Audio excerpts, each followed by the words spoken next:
This time plan is to get through Mount Brrr, which of course we've got to go through Gloomy Woods first. I did go ahead and glance at kind of like a large structure walkthrough just to kind of see how this game's segmented. We're making good progress. I think this we'll be wrapping up this game in about the amount of time that I kind of anticipated.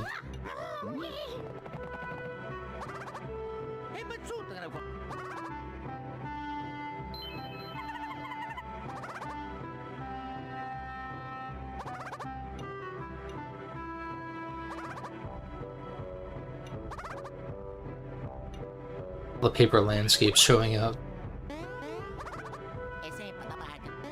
They've got their, like, isolated, they've got their gated community over here, basically. Confused as fuck.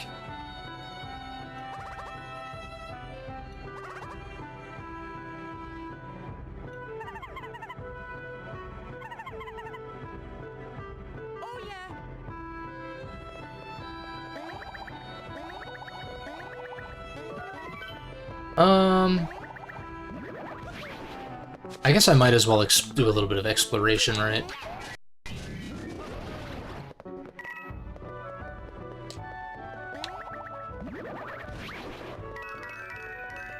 Oh shit.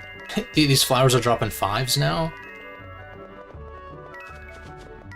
It just tells me that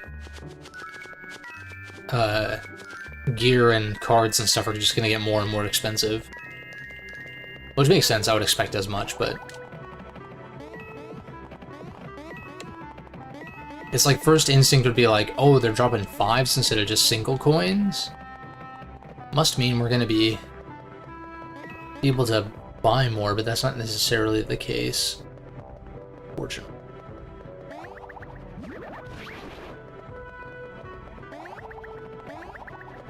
Gotta remember I can flip these over.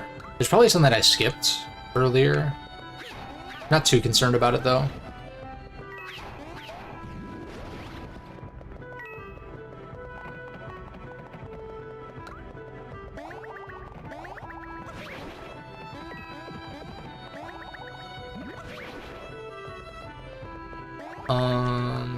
Hammer.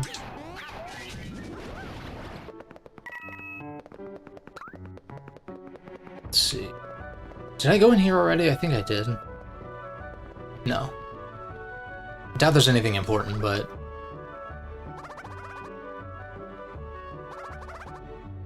Oh, is this the quiz toad?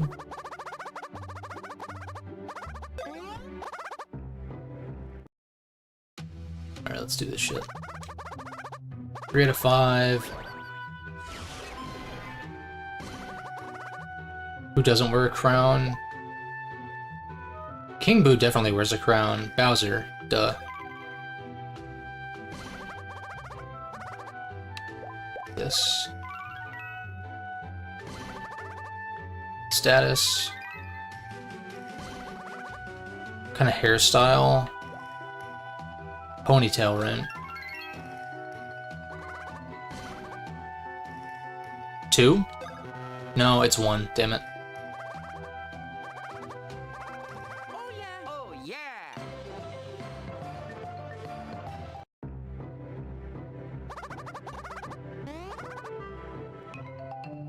Cool.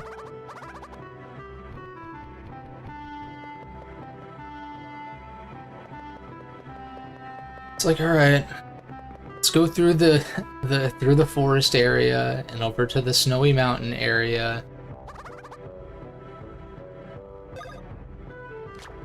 Obligatory. Are these the same? This one's new, I think. Yeah, several of these are new.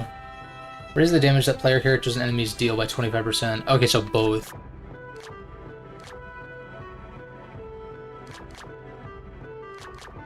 What's up with the exclamation mark? Is that like a value thing?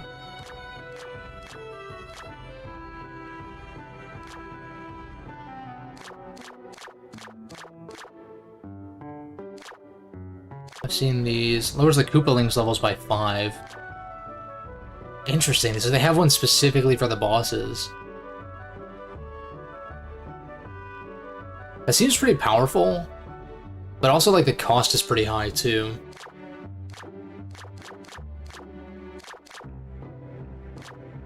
$60 damage. Some of these are tempting, but I kind of want to check gear, though.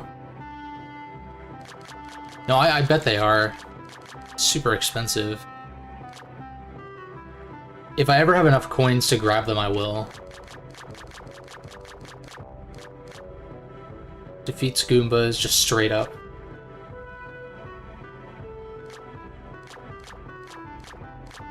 Was much EXP. Yeah, I already talked about how that one's not the greatest. Maxes out paper copies. Let's see what kind of gear is available real quick. I'm assuming there's some new stuff, probably. Hope so.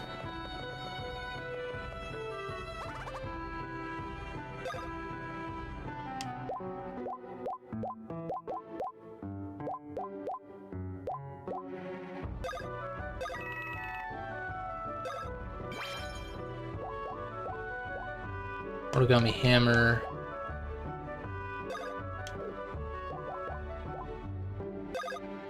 Definitely want the gear. Help buff up this guy's terrible defense. HP, BP. BP scarf might not be that bad, actually. It'd be pretty good. Super wear. That's like strictly worse for Luigi.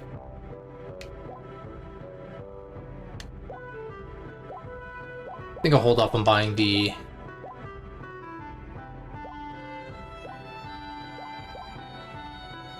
Well... It's probably fine. And then I'll sell my excess.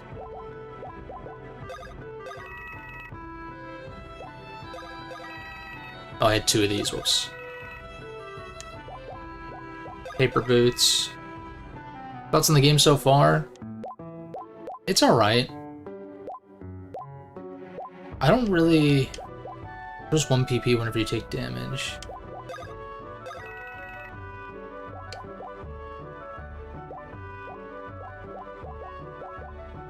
But this is like with power. It's, I was thinking about this a little bit earlier. It sort of reminds me of how I feel about Partners in Time, to a lesser extent, though. Where, like, I don't feel like the highs in this game are particularly high so far, but I also wouldn't say that the lows are, like, super low either.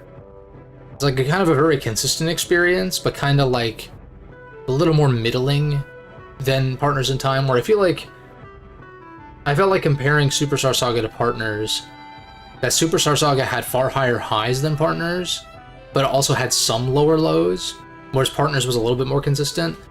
And I'd say, like, if Partners in Time is kind of like a flat line of consistency, or whatever you want to call it, then Paper Jam is probably, like, at least a step or 2 below, but it has kind of a similar topography as far as its ebbs and flows of highs and lows.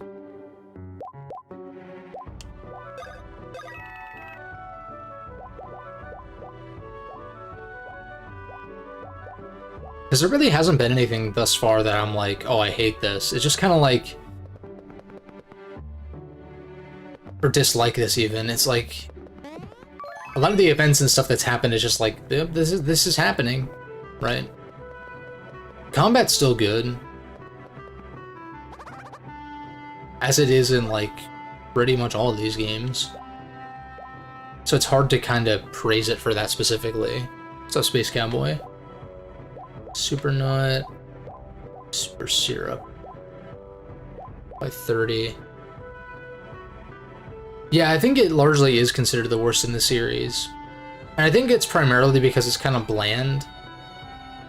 I haven't really looked into too much of the reasoning besides that.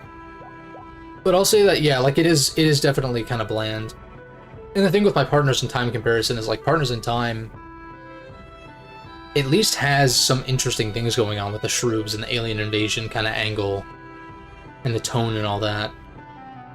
Whereas this game is just kind of vanilla, like, very vanilla. which isn't inherently a bad thing, but when you're coming off of, like, toppings and crush-ins and flavor swirls or hot fudge or whatever, and you just go back to, like, plain vanilla, maybe that can be refreshing in some cases, but can't help but feel like a step down, you know what I mean? Doing alright. Doing alright. This caffeine seems to not be doing fucking anything. Which is like I mix a little bit into my protein shakes and stuff every now and then, especially if I'm in a stream. Not like every day or anything, but it's like, man, whooped, like exhausted right now for like. I mean, I worked out earlier. That's like part of it. Didn't do anything too crazy, but oh, and I did record the Final Fantasy VI video finally. Definitely need one-ups.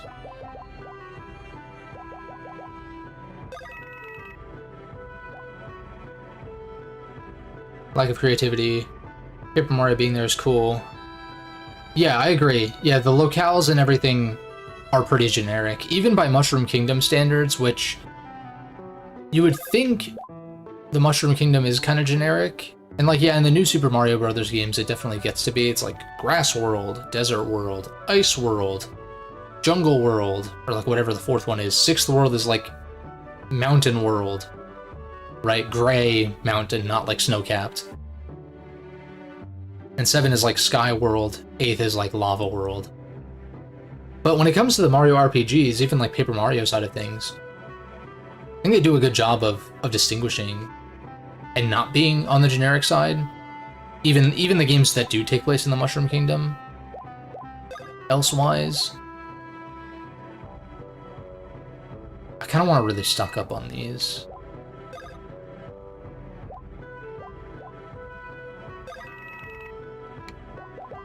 I feel like everything else I'm fine on.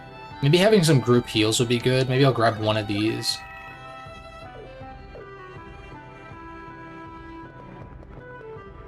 But yeah, the Paper Mario stuff is really the highlight. It's not carrying the game super highly in my opinion, but like, you know, thanks to Paper Mario, we have the dash. And we have some of the sort of dreamy Luigi sorts of elements in the combat. At least to an extent. And it makes the comment a little bit more, a little more three-dimensional, ironically. Just having that third character there. Even if it does frustrate me at times because I'm not used to it.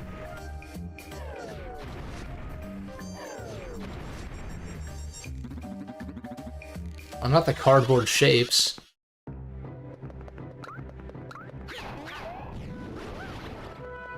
Did that do something, or am I crazy? Neither. Or, well, I'll let you decide. Oh, the fruit? Is that a berry? I'm assuming we feed this to this dude. Cute.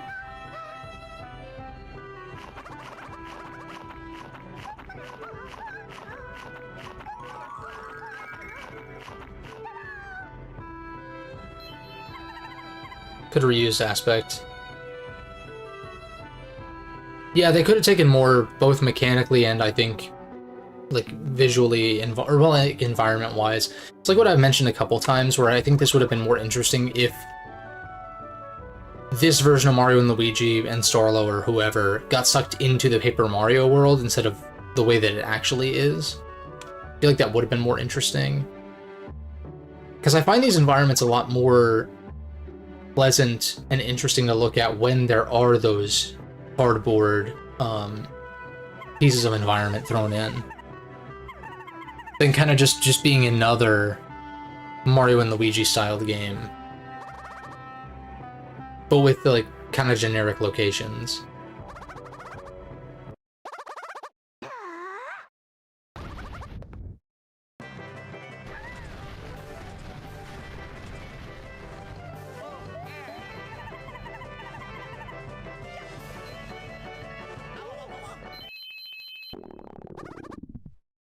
10 more. Jesus.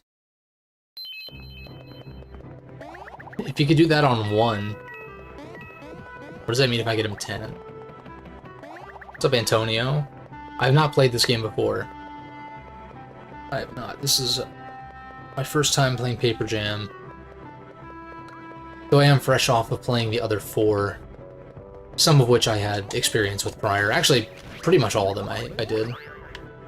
Just to varying degrees.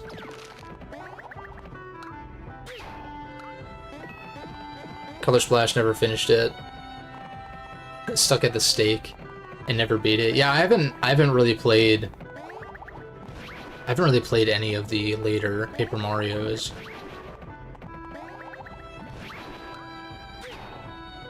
Oh wait.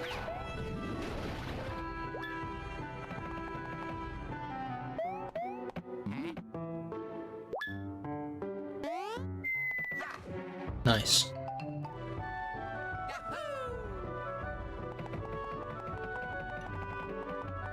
And I wonder, because the reception of Color Splash was very whatever, I wonder if that game's gonna end up just getting stranded on Wii U. Because I feel like it never gets brought up when talking about games stranded on Wii U. It's almost always just Xenoblade X. And maybe there's some other notable titles, but I'm of the mind of, like, let's make as many Wii U and 3DS games accessible as possible on modern hardware.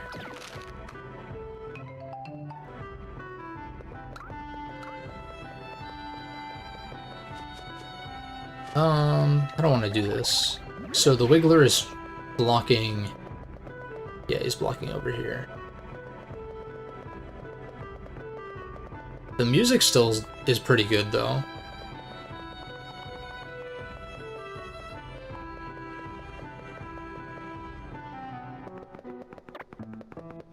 Dream Team's OST was insanely good, though, so...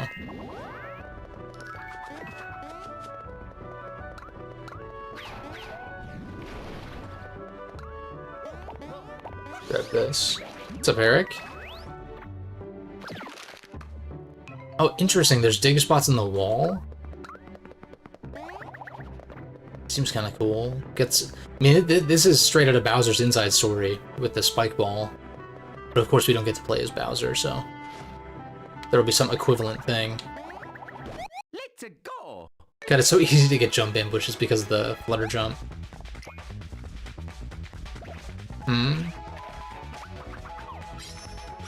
Oh. That was quicker than I expected. There we go.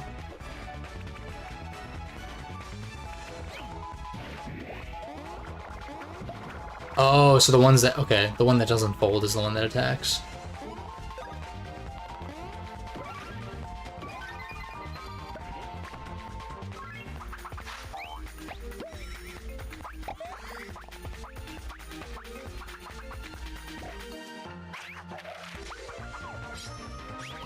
Nice.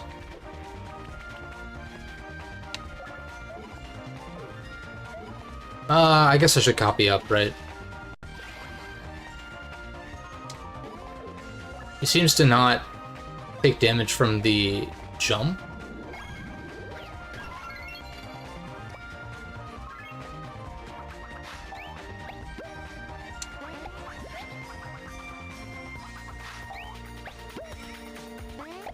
A little early, damn it. It's annoying.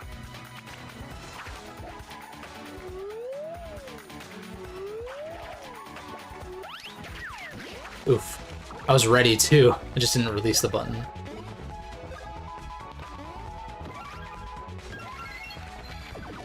Alright, the paper one's down. That was definitely the most annoying one.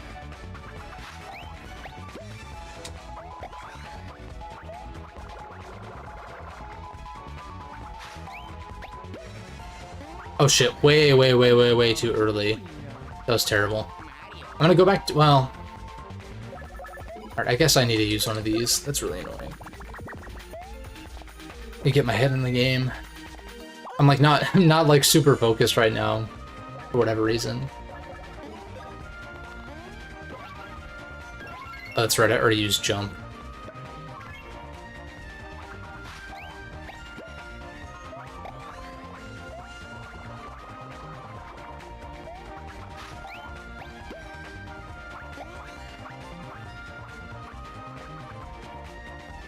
What point are we at? We're in the woods, which leads to Mount Brrr. Why did I jump again? That was a mistake. If I can get some counterattack damage, we can kind of make up for it. Need a hammer next time.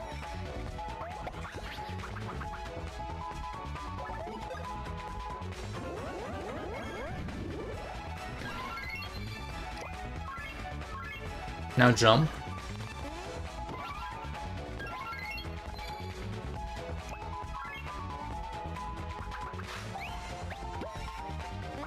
Way too early.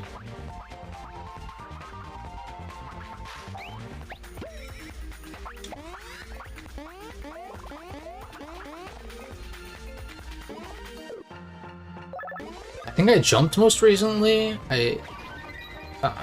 Like having to memorize this shit. It's not even that hard, I'm just like not super in it. Way too early, again. I think I just hammered. Yeah.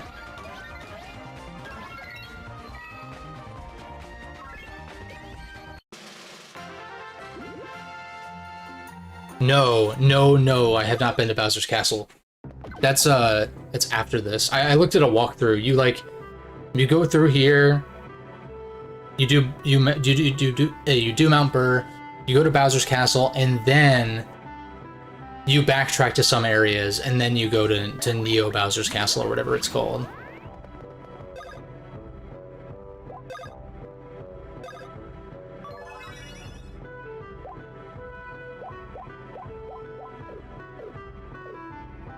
Oh, I got some beans.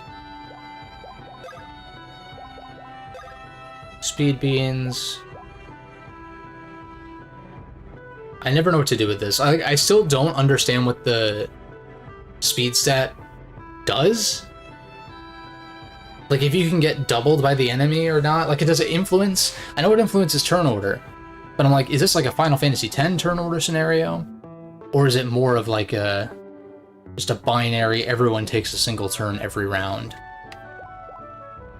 Or maybe bosses get 2 turns per. That's what's been very unclear to me, and that's what's made the speed stat very ambiguous as far as what it actually does.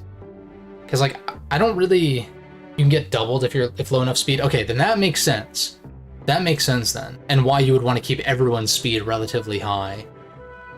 As opposed to min-maxing, because I couldn't really give less of a shit what the turn order is if everyone is going once, always. But if Luigi only gets to go once for the enemies every 2 times, if he's slow enough, then I want to give him that speed.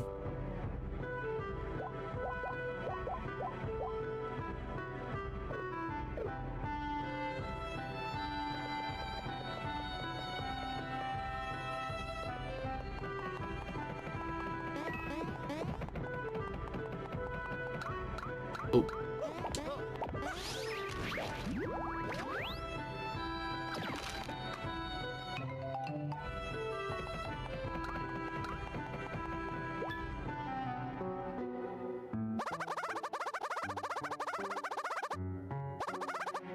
This dude's on his way to being a cereal mascot.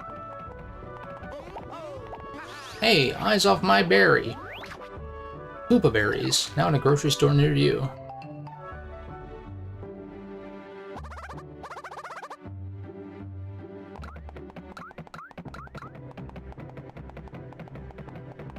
No, not yet. Not yet. From what it seems like, the game kind of has you run through every location, and then you go to Bowser's, and then it has you run through them again. Or there's like backtracking kind of interspersed.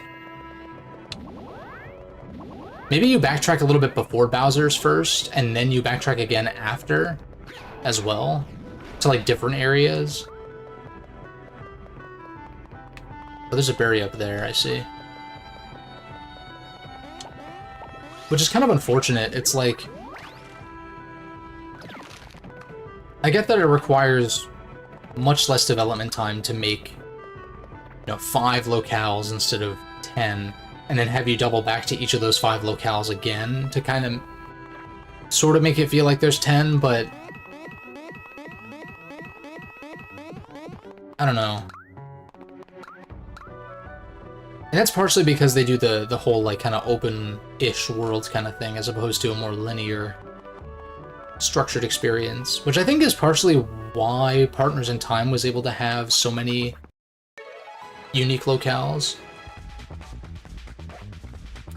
Yeah, Bowser's had the excuse of, like, the... Shit. Bowser's had the excuse of the inside stuff, and then Dream Team had the excuse of the dream worlds. But this one, yeah. Oh wait, I forgot the tail on the paper, guys. It's the fold. The one that doesn't fold.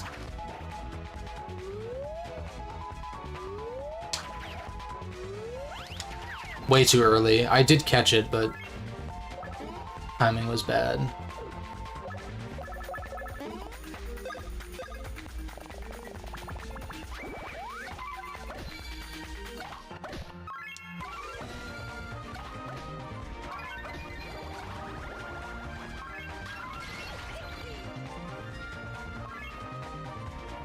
These guys are tanky, damn.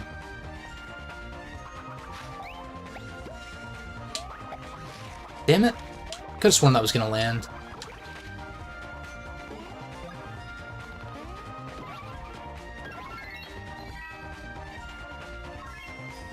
It's more an issue with this game. Superstar Saga was able to have... That's true. That's true. It was... I mean, to be fair, that was also a GBA game, so... No doubt, no doubt easier to craft those environments in a convincing way for that style, you know? It's like the more detailed and like graphically impressive a game is intending to be, the way too early, the more it's gonna take to build those environments.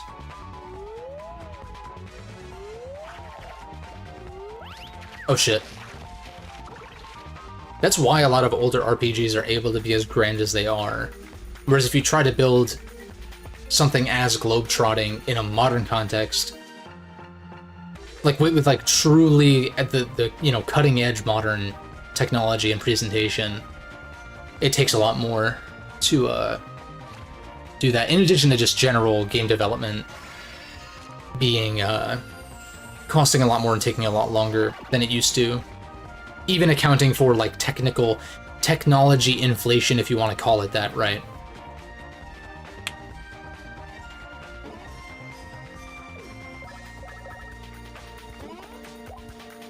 Wait, I think I already jumped. Are they immune? No. I think it's because I killed with the jump, probably. Yeah.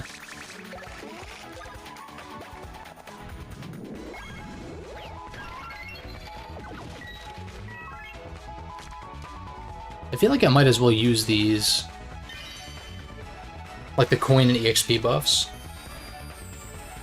Yeah, it's something that has been brought up recently about the possibility of a Final Fantasy VI remake and like how much that would take to do if they were to do it in as grand of a scale as like 7 Remake, for instance. And even that's a good example as well.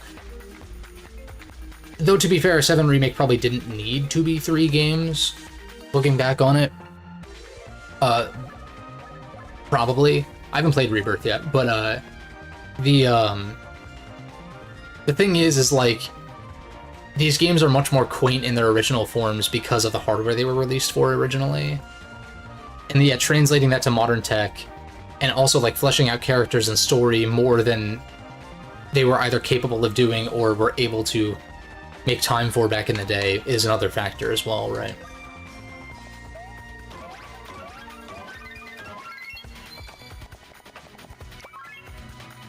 But at the same time, there is diminishing returns at a certain point when it comes to, not just graphics in particular, but just kind of presentation in general. It doesn't need to be the most cutting edge of cutting edge to be convincing, you know? Final Dungeon of FF6. Yeah, no, that's true. That final dungeon is fucking sick, though. It's very cool. Oh, I already jumped, damn it.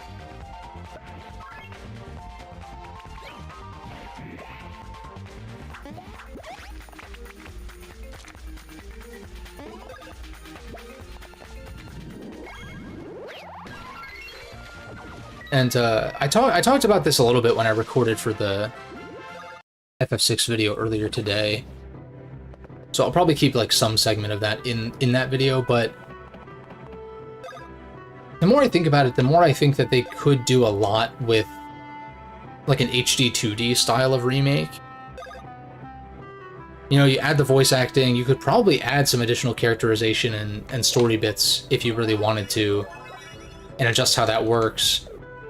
But on a smaller scale, that wouldn't take like an obscene amount of time to develop. But at the same time, thinking about FF6 being this like really grand, very modern looking game also sounds cool, so it's one of those things where I'm like very torn on my opinion. But I also think it does get into that whole discussion of like, even if the remake comes out and it's not what you want, or it's not what you expected, or it's not as good as the original in your mind or whatever, then like that's like perfectly fine and does not diminish the original at all. It's still an argument that I don't really understand. It's like just don't play the remake again. Like, yeah, I guess you can get roped into playing it the first time, right? You don't know if you're gonna like it or not unless you play it. You play it, you don't like it, okay, then just don't play it again, dog.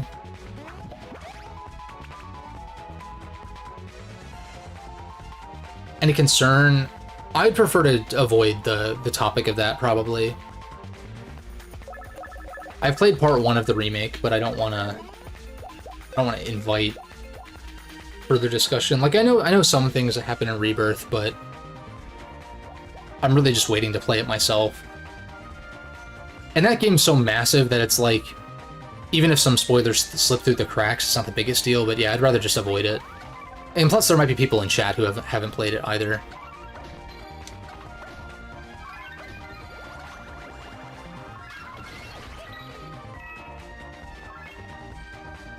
Yeah, I don't get it either. Like, you can totally just play the original FF7 and pretend like the remake doesn't exist. Unless you are so perpetually online that it's unavoidable or something, but I would just say, like, just don't go to those places where it's being discussed then or something. Like, I don't... Maybe this is getting too personal, but maybe this is more of a problem than it is like more of a con than it is a pro, or a double-edged sword in my case. Like, I feel like I'm pretty good at isolating myself if I want to, and I don't mean like physically necessarily, but like from certain communities. You know, like if there's like a piece of media that I don't want to engage with, I just don't engage with it, you know? Or I don't engage in conversation about it. I think some people are like so connected, quote unquote, when it comes to social media and forums and stuff like that, that they, for some reason, don't see that as an option of just like unplugging.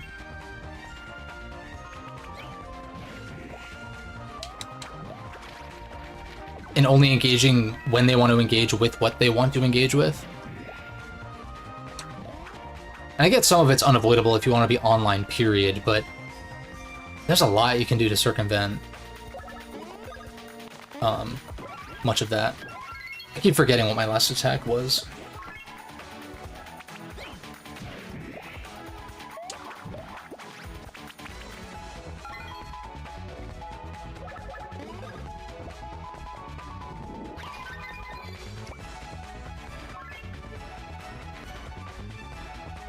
Not just spoilers, but even just like I've talked about in the past about like what games are canon or retroactively changing stuff, and it's like you can really pick and choose if you are, especially and mostly if you are willing to unplug from the discussion of said things that you don't enjoy or whatever.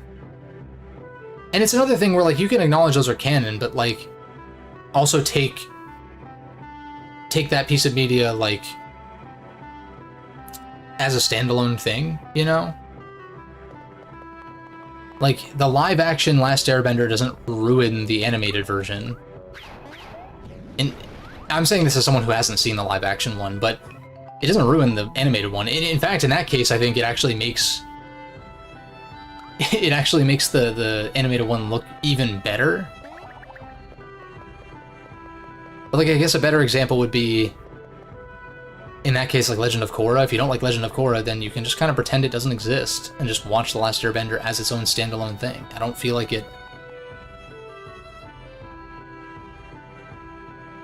gives something to make fun of. Yeah, that's like kind of a different scenario, I guess.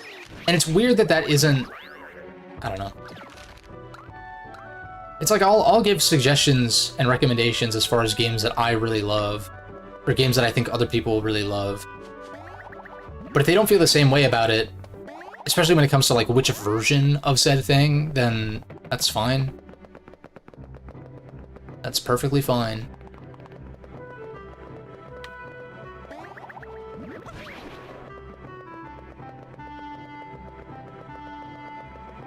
Now, I want to know how... I guess I need this special ability or whatever to get across here.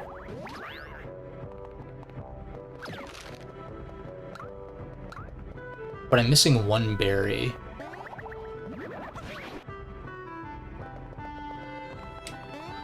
Can't make that jump.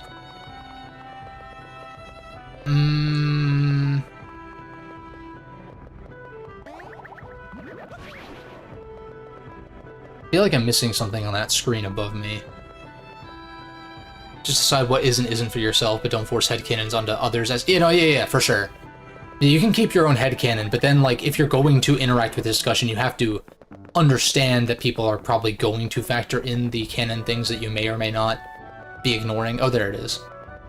I don't know how I missed that completely. The berries have a ready start? I don't think they did, actually, surprisingly.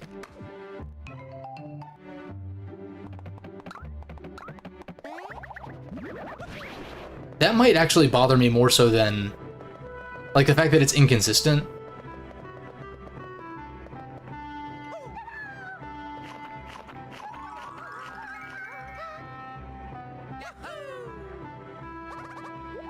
Stomachache. But that dessert. Bruh.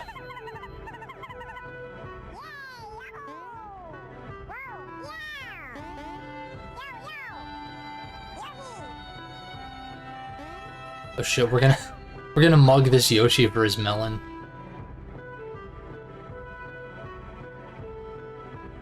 Don't get the deep lore implications behind his exclusion. Yeah, right.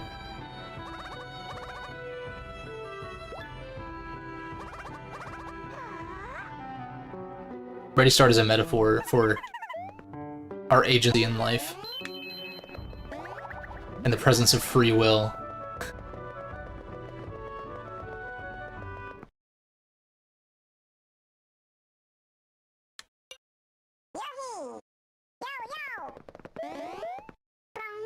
Give me your lunch money, punk.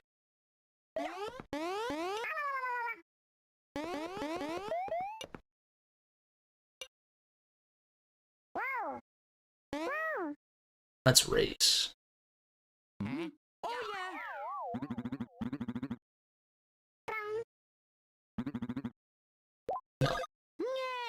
It is funny that Lakitu being knowledgeable about races makes a lot of sense, considering his participation in Mario Kart.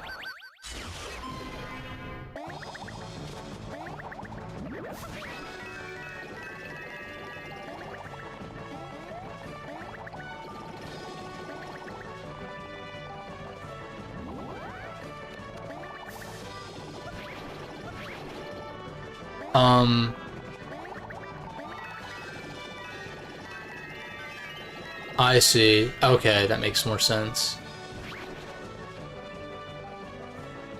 Like, maybe I actually should have read it.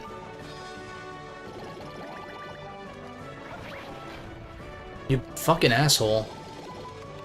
That's bullshit, fuck off. If I didn't get a false start, that would have been fine.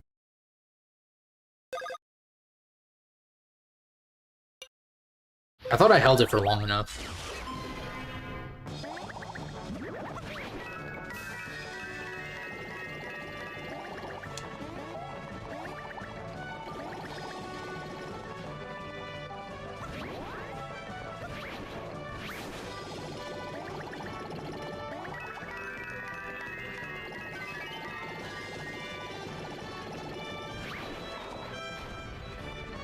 Not this time, bitch.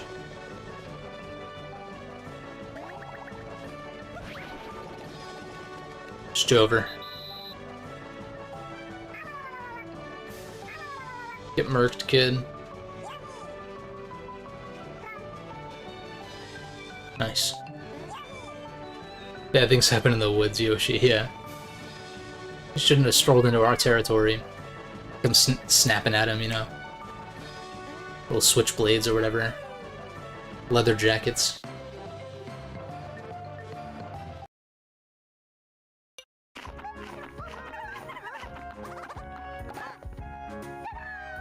Shit. Your Wiggler learned Bullet Seed.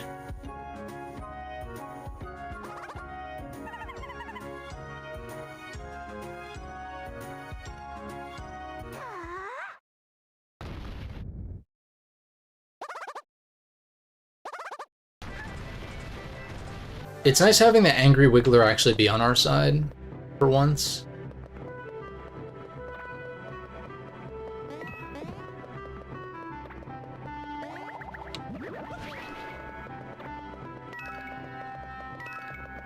Here we go. That didn't count as a slam? Weird.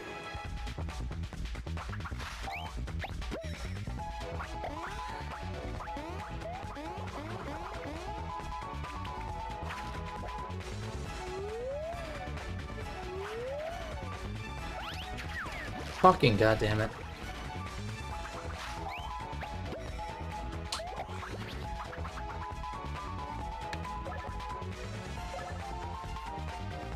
Should use this.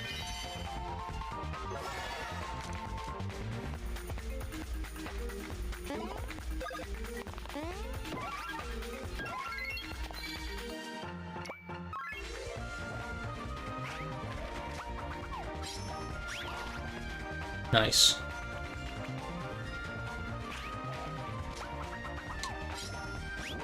Oh, nice. The little, like, delay, the echo effect from the copies helped me a lot there.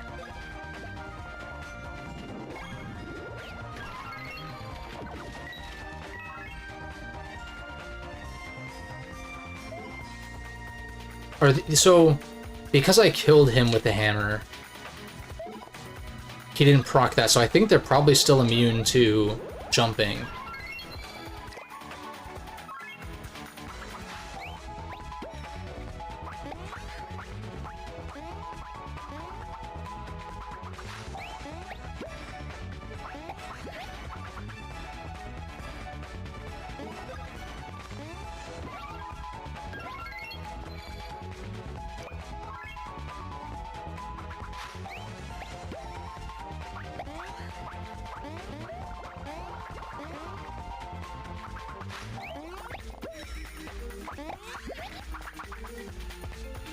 Interesting, so we don't get star points from counterattacking.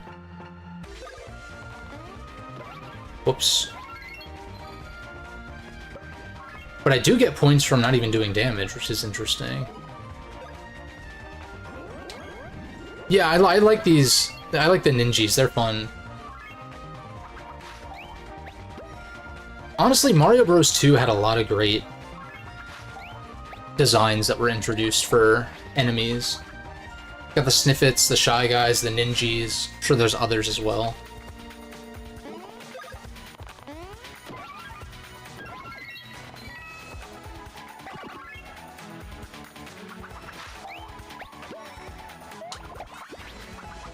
And Birdo, yeah.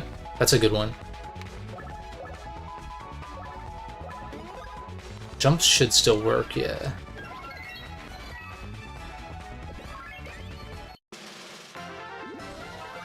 Gotta rank up. Boomerang rank. Boomerang. Another gear slot. Star point max. Oh, that's... Only one broken select this. That makes sense. I feel like gear slots early on are just really good, though.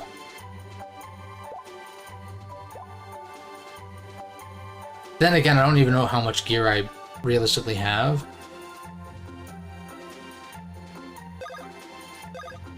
But if my next rank up is at 18, I feel like that... Oh, no, wait. 1, 2, 3, 4, 5, 6, 7 this time instead of 6. So at 19?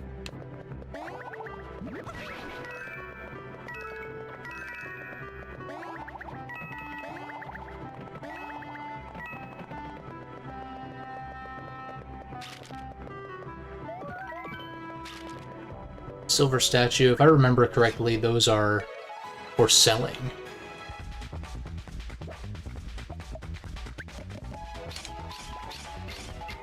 Way too early, but I kind of understand.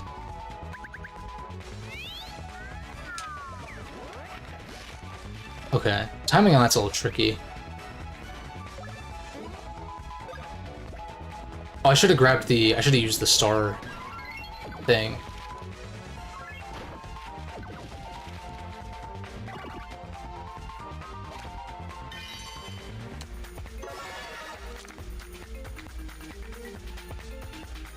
Who would you say your favorite villain is in these games?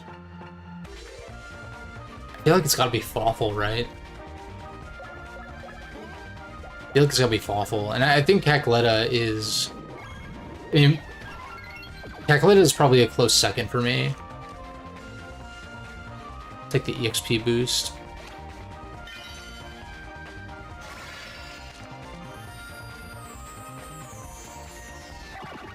Yeah, I do think there's like some missed potential with Cackletta, as we've gone into before.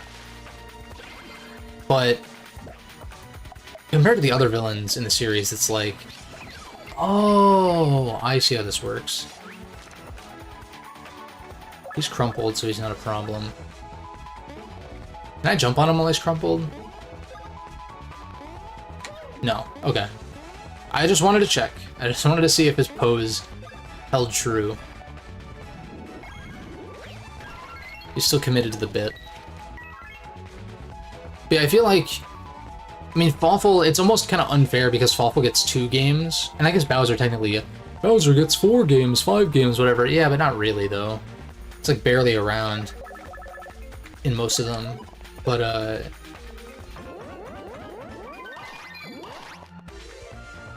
like, Fawful gets 2 games worth of development.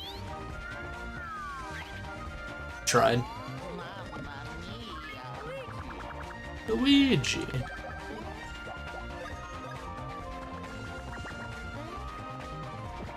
Yeah, I'd probably say Fawful's number 1. I think the Shroobs are fun for what they are, but yeah, without like dialogue on their front. I mean, I probably enjoyed the Shroobs more than fucking Intasma though. Intasma literally just has his design and his fight going for him, and that's it. In my humble opinion.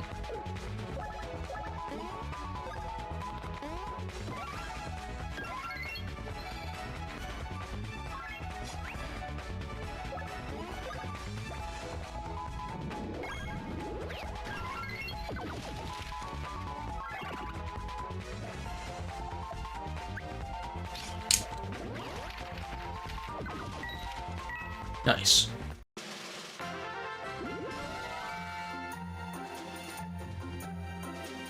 Cackletta gets her sequel revenge plot in the same game. Yeah, like she gets defeated like in that first act. But then she comes back and like all that kind of stuff, yeah. Everything, yeah, exactly. It's almost unfair, yeah. No gear slot for you.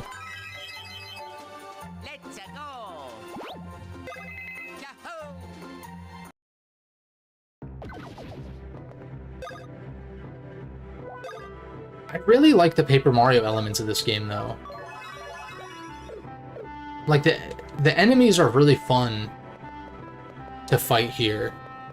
Dream Team kind of had a similar thing going on, where they really struck a good balance with enemy variety in Dream Team.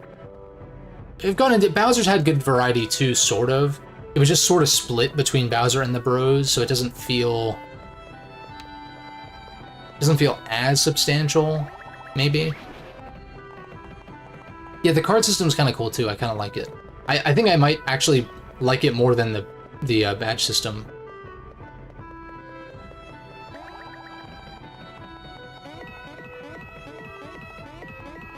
because it kind of encourages playing what you're dealt instead of... Like, I don't know, I rarely went out of my way to swap my badges around in battle, even though that's something you can do at, like, well, not no cost, because it resets your meter. But it's like, I would forget, and then I'd have meter, and then it's like, oh, well, I don't want to waste the meter that I've gained by resetting it. And even then, a lot of the effects are also kind of not that great either. Whereas with the cards, you can kind of pick and choose. Like, the ones you deem not useful, you can just not include. Or if you draw something that's not useful, you flip it over and pass to the next card. It's neat.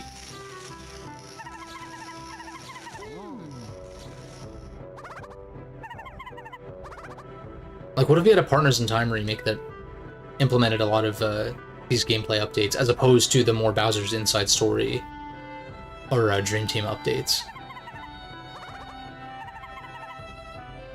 That'd be kind of cool. I feel like that's getting a little too specific, though, for it to be realistic. Then again, like, a PIT remake is not particularly realistic to begin with.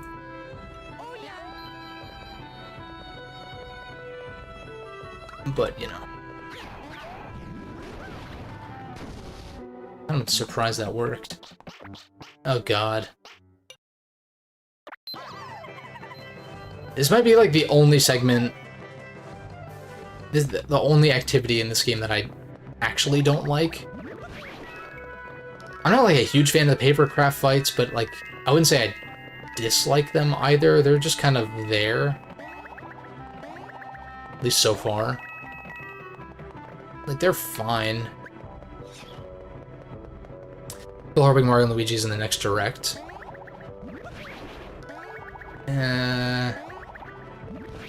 Yeah, I don't know that I see that happening either. I'd love for it to be the case, but... Yeah, especially with Thousand Year Door not even out yet.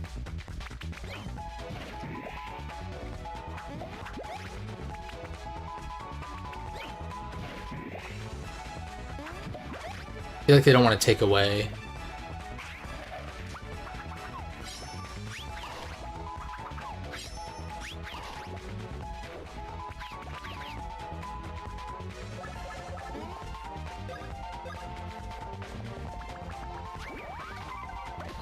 And plus, Superstar Saga is on Switch Online already, so I mean, you can play a Mario and Luigi game on Switch. It's just one of them, and it's only the original version, but something. But then I guess PM64 is also on there, so.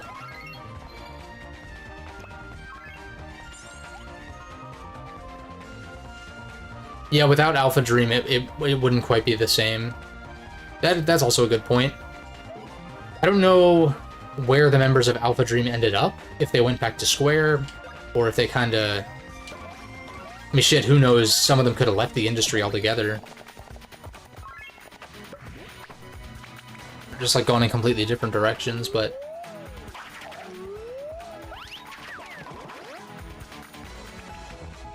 If you could get some of them back, that would be cool.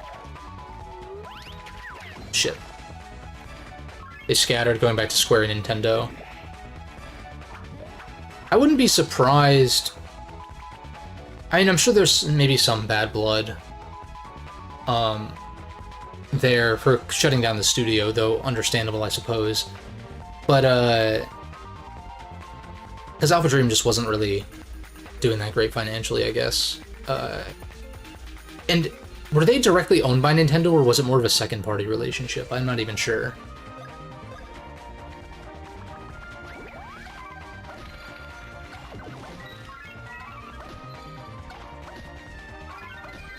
But assuming there isn't, like, bad blood there, I feel like you could, like, if Nintendo was like, hey, we're gonna do a Mario and Luigi project and wanted to collaborate with Square, I could see that happening. I mean, Nintendo managed to get the Octopath games as, like, console exclusives at least. Or, well, the first one. I guess the second one came to PlayStation. But, Triangle Strategy. There's been a couple of, like, Square Enix third-party exclusives on Nintendo. I think... Did Live Alive come to PlayStation? I know it's on PC now.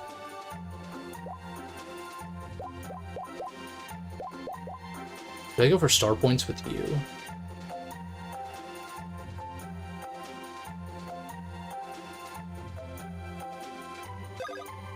I'm gonna go for it.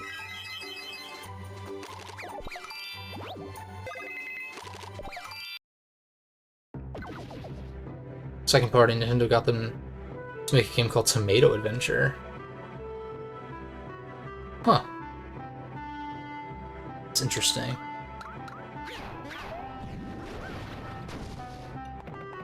Because Alpha Dream was made up of a lot of X Square people from like the Super Mario RPG days, right?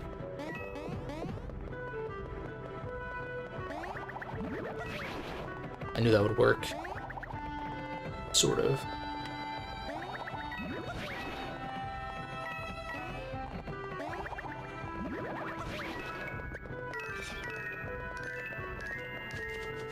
Oh, I should see about equipping more equipment. Apparently the whole A and B system was directly from Miyamoto. I'm not surprised. That kind of thing seems very him. I think it's super cool, too. I do think it's a little convoluted in Superstar Saga, just like the sheer amount of inputs and stuff like that, but it is cool having Luigi on B and Mario on A. Just like, it fits. Although on an Xbox controller, A is green and B is red, so... But the placements are still the same if you're like comparing them to Nintendo A and B buttons.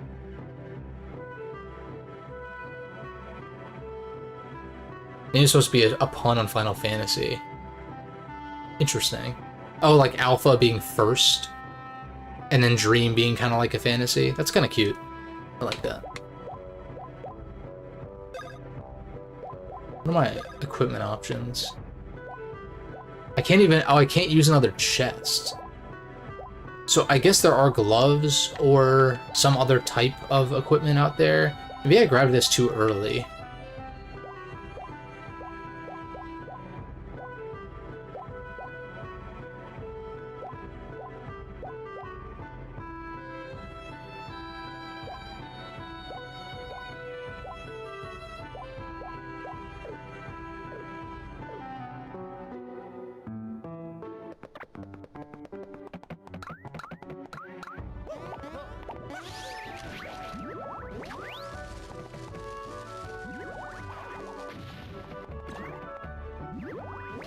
I guess I'm supposed to carry this.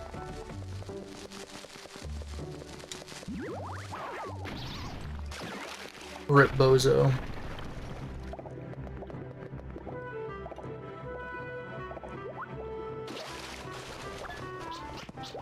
Oh, he dropped the bomb derby bombs. Nice.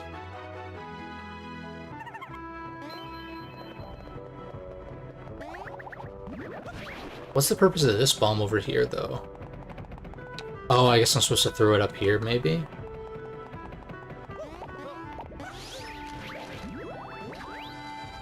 Let's try that.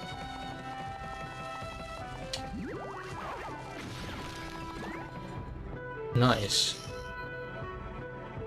Hermit Crab boss from Superstar Saga is a reference to an enemy from Tomato Adventure.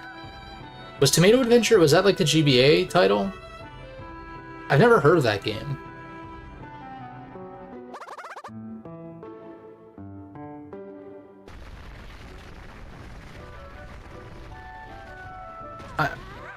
I'm kind of at the point, like, when it comes to a lot of older Nintendo systems, I feel like I've played most of the games that I want to play.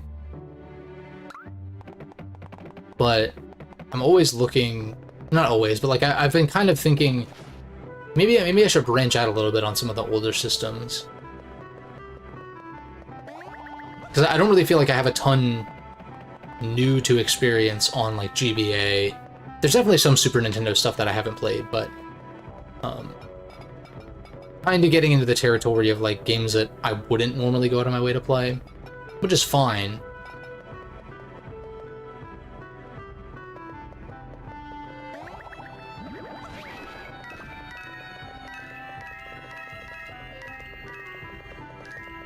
Oh, it's also an RPG. Oh, that's cool.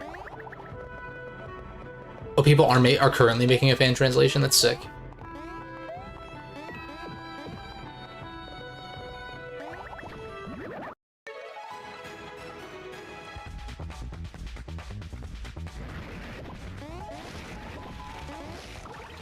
How the hell was I supposed to tell who he was attacking?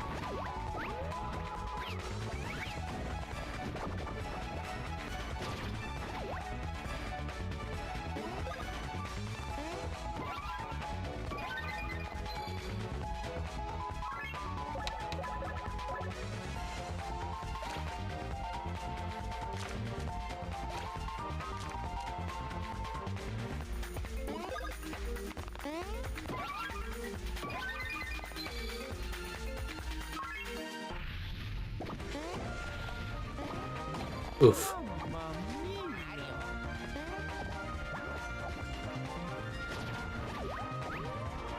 Well, he's attacking Paper Mario, so I can't even do anything about that.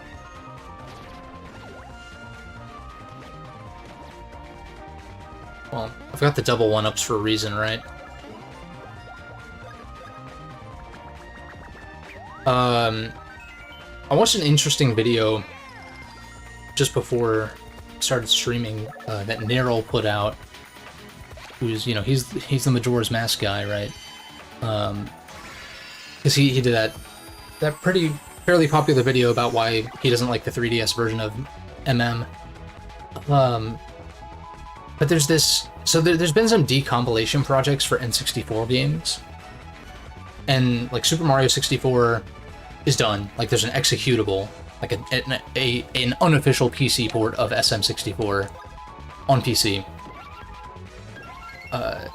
That boots up just like, you know, any other game. It doesn't have like, you know, it has like UI and stuff that would, you know, you would consider being in a game as opposed to like an application. And Ocarina of Time is like kind of on its way to that, but it's still, the interface is very application-like still. Lots of tinkering and all that.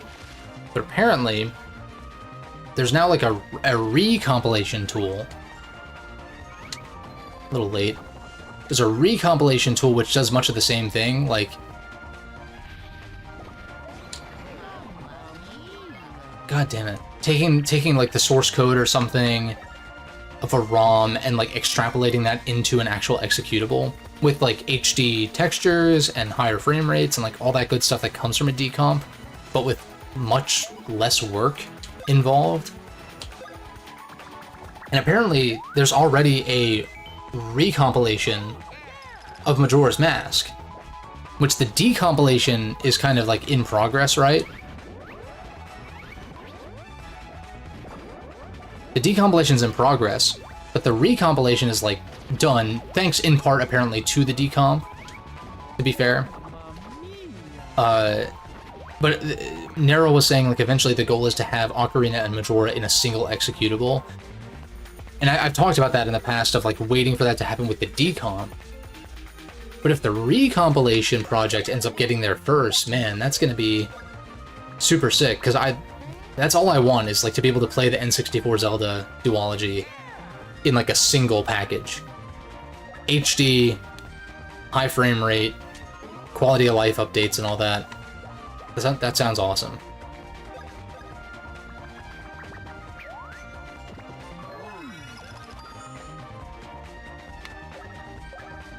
Because my issue with the decomp of Ocarina is that it is a little bit too...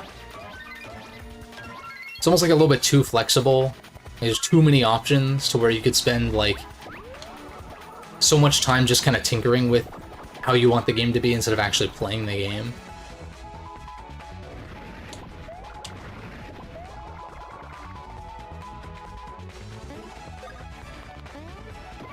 Oops.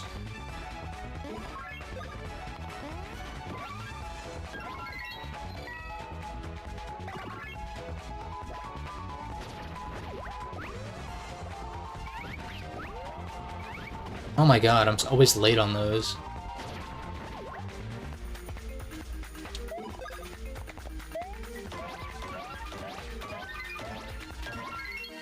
It's good damage.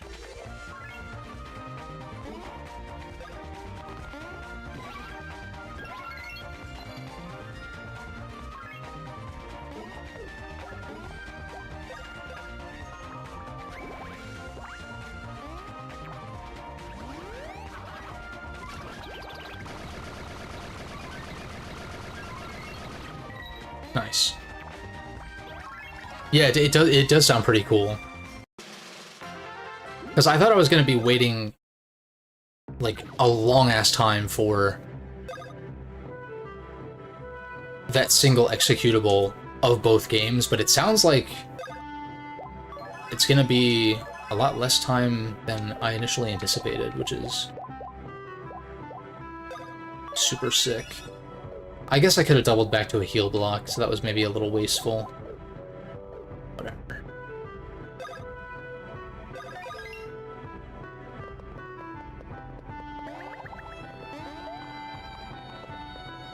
I guess I might as well go to where they actually want me to go.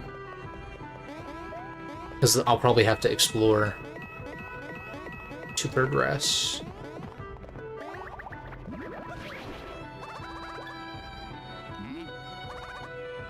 Yeah. Oh, it just procs it even from a distance. That's kind of sick. Because that means... I don't know exactly where I'm throwing this. I'm assuming to the left up here. Or no. Hold up. And there's like other games in the works with that too, like Banjo-Kazooie. The idea, I guess, would be to do Banjo-Kazooie and Banjo-Tooie together in like one executable. That's gotta be doable, right? Maybe if I run into it? Yeah. Oh, we got gloves.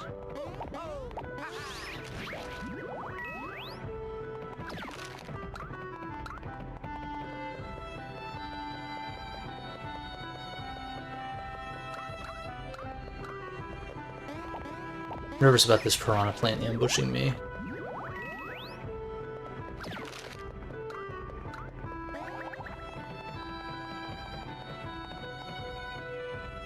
Combining the maps. Well, no, I guess it would be more like a...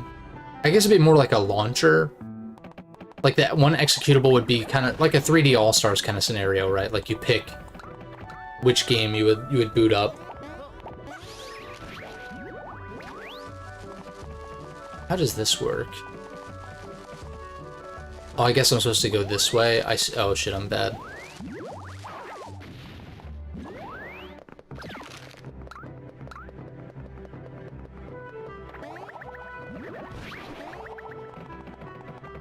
It's cool though, because like the GameCube did have that Zelda package that did have Ocarina and Majora, and I think some of the earlier titles as well, and like a demo for Wind Waker. The problem is, as far as I understand, Ocarina and Majora don't really run that well on the GameCube version. Like, it's not, as far as I understand, the ideal way to play those games, which is kind of unfortunate. They're not optimized well or something like that. Go time! Go time!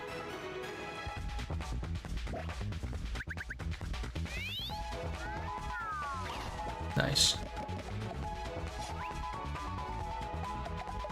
Oh, I haven't seen this attack yet. Oh, I'm supposed to tell who they're throwing the spears at, I see.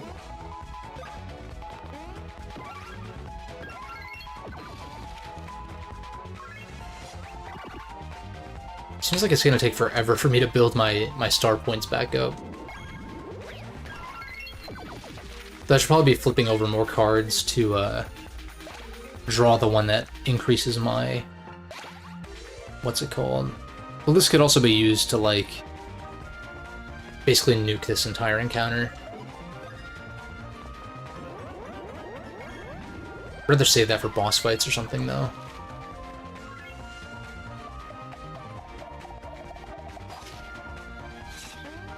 I see. You can tell who they're aiming at based on where they're facing. Which you wouldn't think, considering they're made of paper. But I guess this goes into the fact that the paper guys are actually 3D models. That might be one of the reasons why they did it that way, in fact.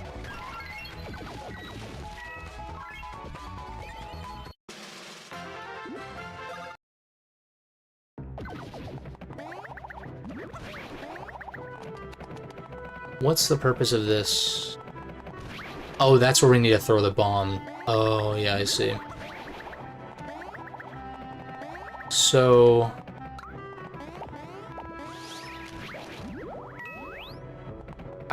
Well, I guess I just kind of have to walk in the oil, right? Like, I can't jump. I see. It's just, like, sort of tight timing.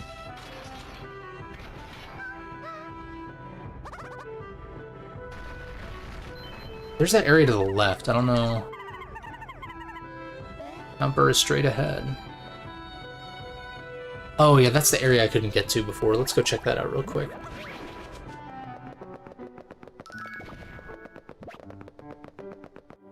Oh,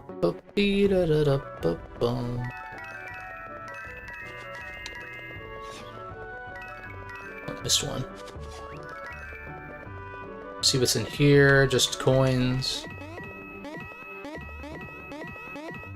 This dig ability's got to be some kind of tunneling dash or something like that. Based on how these bean spots are all lined up and shit.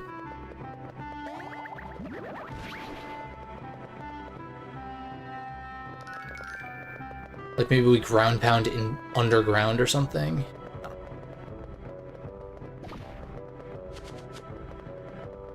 Oh, let me equip those charge gloves real quick. Yeah, that's the only piece of equipment I have. Increases star points you accumulate after attacks. We'll put this on our main attacker, I suppose.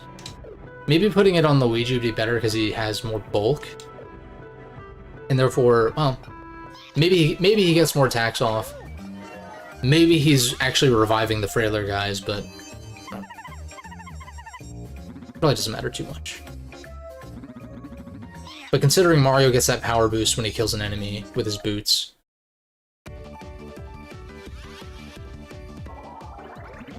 Just kind of factoring that in.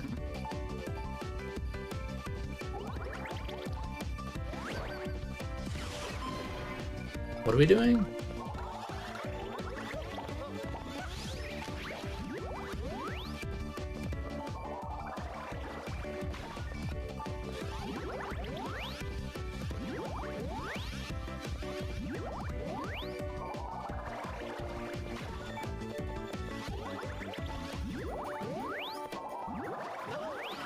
Oh.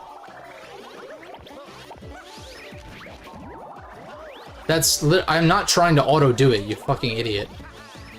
Like, I don't know why it I hate that it automatically does it. I wish that you would stack, and then you press it again to do it. It's really annoying.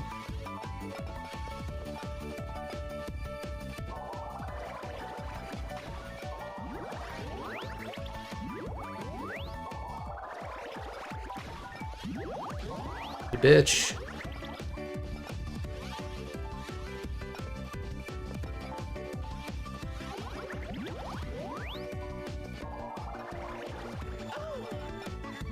Whatever, man.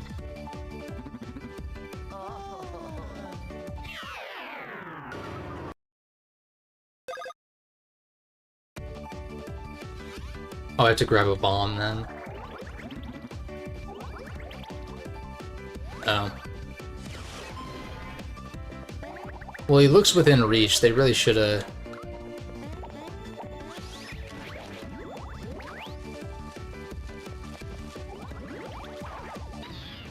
Fucked.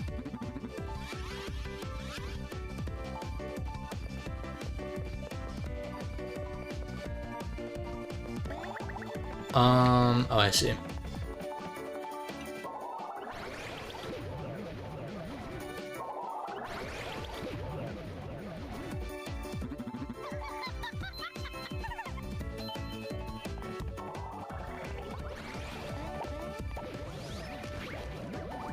I hate that it auto does it, dude.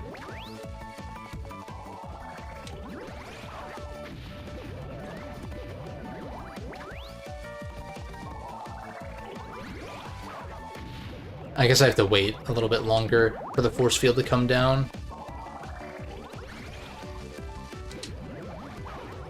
Oh, I see. I gotta, like, get him as he teleports. Gotcha.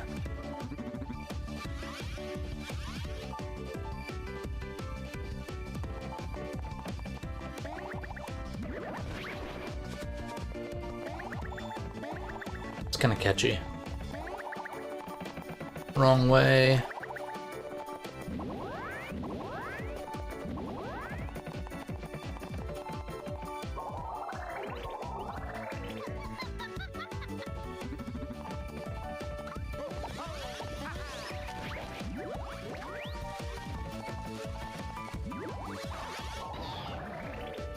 I'm pretty sure they hit both the bottom and the middle one, too. I thought he was at the bottom, but we take those. It's not how it goes, but whatever. Oh, yeah.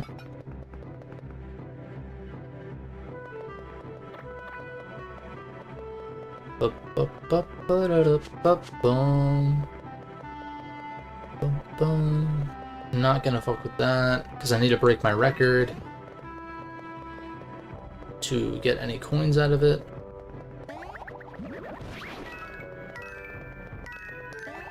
Check these little alcoves.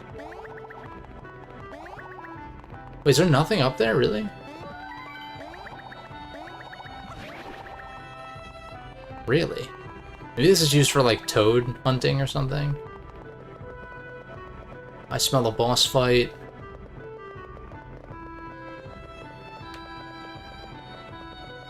Can't get over the left, huh? Okay, not for now at least. Maybe that's part of the backtracking. Heal up. Oh my god, I did it again. Save.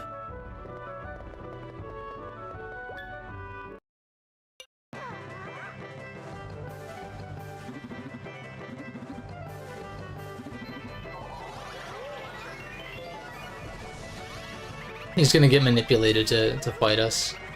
I see.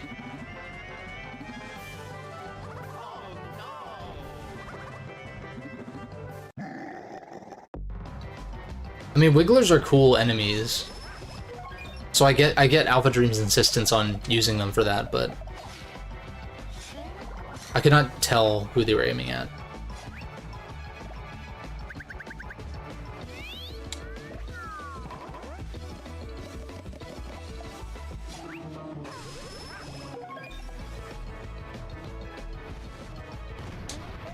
Way too early. Oh shit, and there's 2 quakes. Okay. Not the bullet seed. Fuck. Off to a great start. Why do you get to attack 13 million times in a row? I counted, by the way.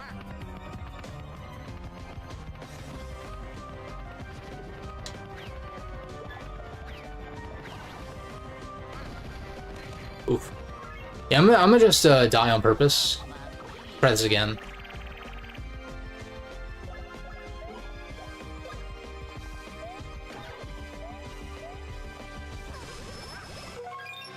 Yeah, this area wasn't that long, surprisingly.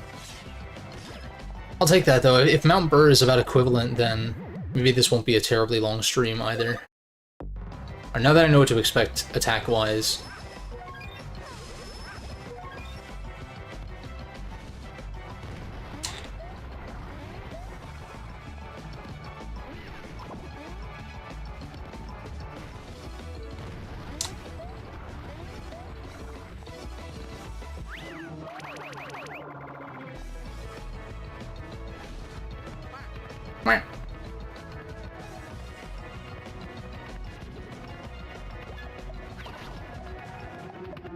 Oh shit balls, damn it.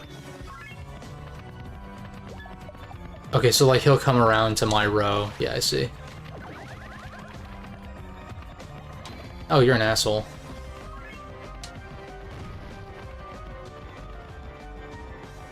Now we have an enemy in the background, but no taunt ball to lure him out.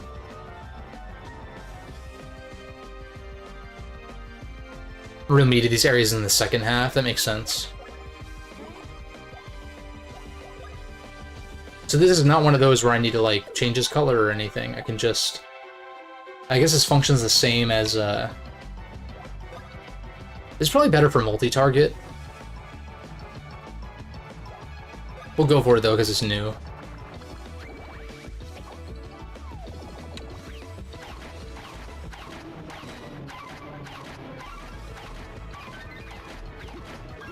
I feel like the bombs are... I feel like Luigi's standing further away from Mario there, so it's a little bit slower. I don't know if he's gonna spawn more dudes, so I'm gonna hold on to that damage hard.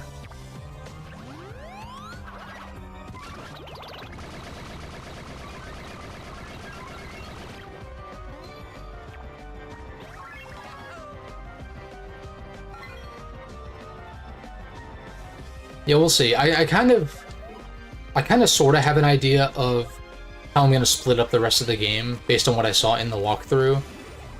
We'll just kind of see, though. Oh, nice, you're doing the rematch? Hell yeah. You'll probably finish before me.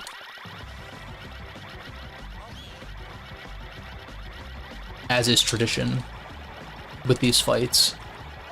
Because I'm probably under-leveled. Well, actually, maybe not, though. Because I am, like, level 13, right? And this guy's also level 13, so... maybe actually on par. I don't know if a lot of people show up to these fights over-leveled, though, by, like, naturally.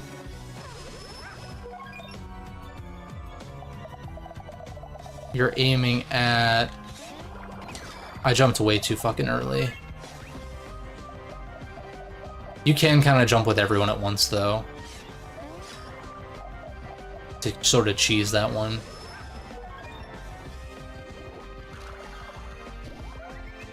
Oh, we got the... Boomerang guard. Use the circle pad to move the target. Move it around. You just want me to move it around? Okay. I'm moving it. Okay, I was like... try aiming for the ball. Okay.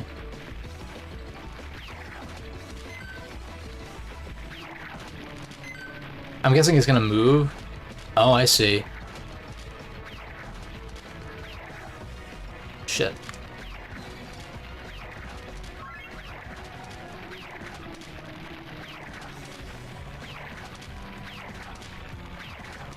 Cursor does kind of move a little bit slow, but I guess that makes it, prevents it from being broken on the player's end. Nice. That's kind of fun. Paper Mario's fine. Forgot most of the attacks and got overconfident. Oh shit. Let's see if this, see if this kills the... It just kills one copy? Oh. I still get the boost from that, that's kind of sick. Bomb Derby.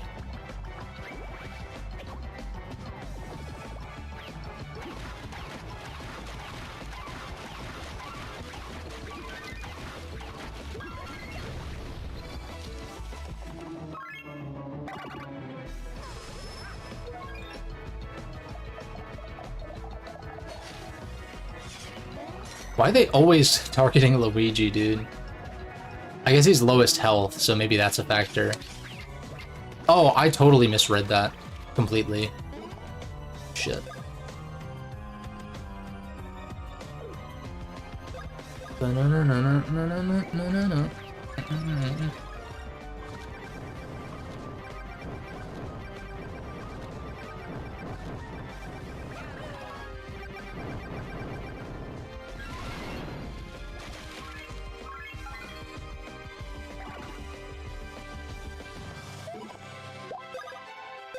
See if I can nail this. I was very inconsistent at this.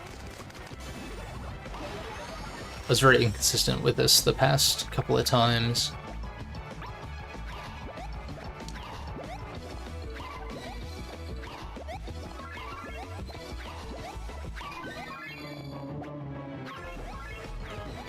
Oh, why did I know it's always the third one. I don't know why I pressed B. I don't think I missed out on that much damage, though. Because I think each It's not like the final hit does way more than the others, I don't think. But maybe it does splash damage or something. I want to keep an eye out for when that starts doing 3, potentially. That was bad. Fuck. Are you fucking serious? Okay, I have doubles. I just need to make sure Mario doesn't die here.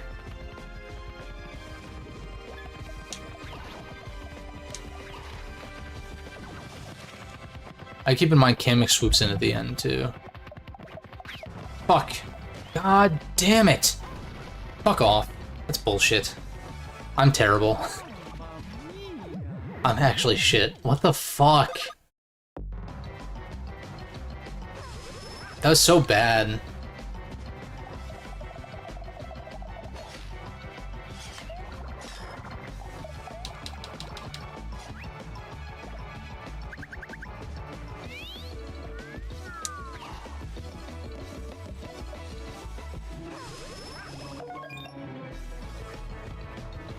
So the Quake.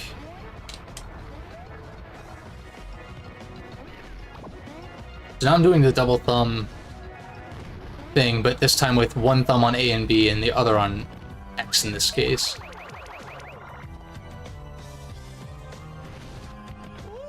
Whoa! Let's see if I can nail this. Get the Monty Mole, get the Shy Guy, Spear Boy. Spear Guy, is that what they're called? They better be.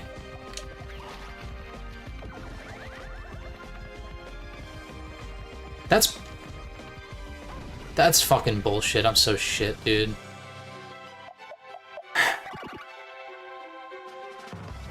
It's really annoying. Yeah, they're called Spear Guys. That's fun. I feel like I have to...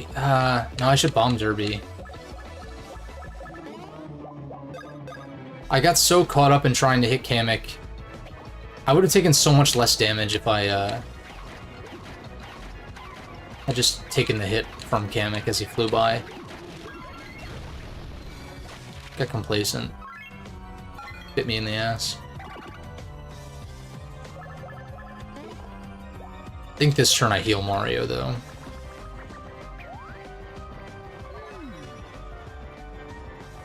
You have to play pretty fucking well, I feel like, to beat some of these bosses. Unless I am just under-leveled compared to most people when they play this. Like, yeah, maybe if I had fought literally everything I came across, I would be over-leveled. In fact, I would be, because I'm literally on par. Maybe I'm like level 12, I forget.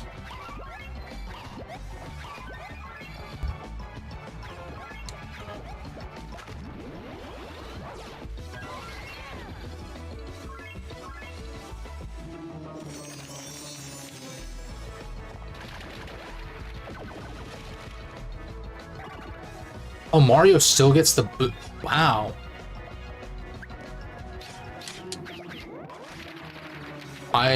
Clearly I could not tell who they were going to attack.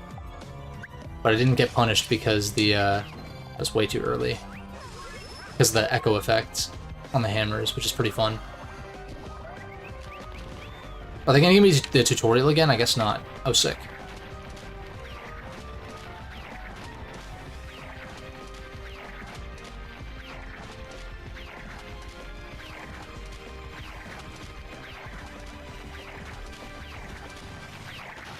Nice.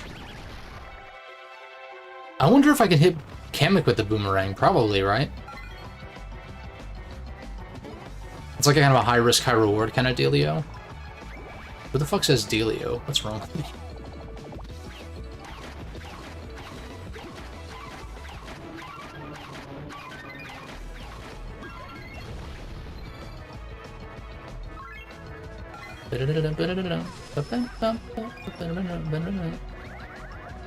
So catchy. Shit. Oh, I see. This is kind of reminiscent of, it's kind of reminiscent of Kamek's fight in Dream Team, which is cool. Different shapes coming from different angles or whatever.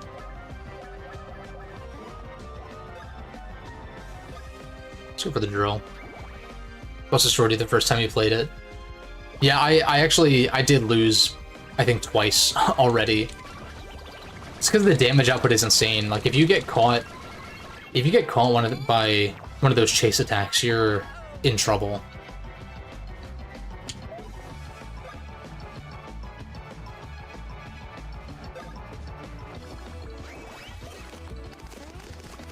And yeah, Dream Team tends to get overlooked, I think.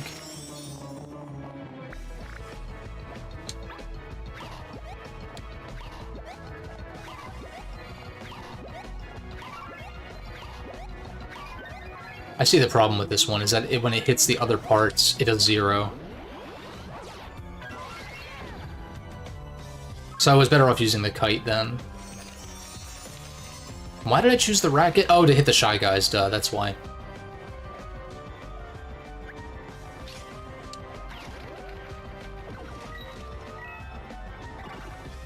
And I guess when it comes to the multi, I need to pay attention here.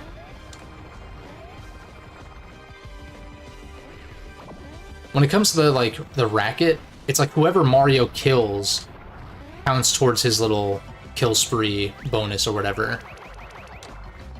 Not just in general. That's what it seems like. Oh, I got the Paper Mario one now.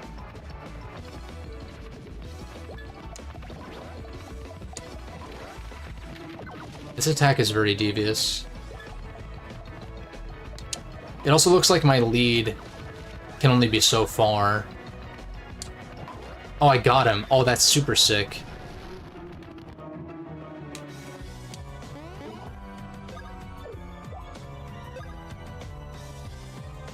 I feel like the rocket's probably better for single target. It's hard to say. Did you give up the first time? Yeah, I think the boss fights in Dream Team, there were several that did give me trouble, actually. Yes, no, I streamed all 4 of the previous ones leading up to this.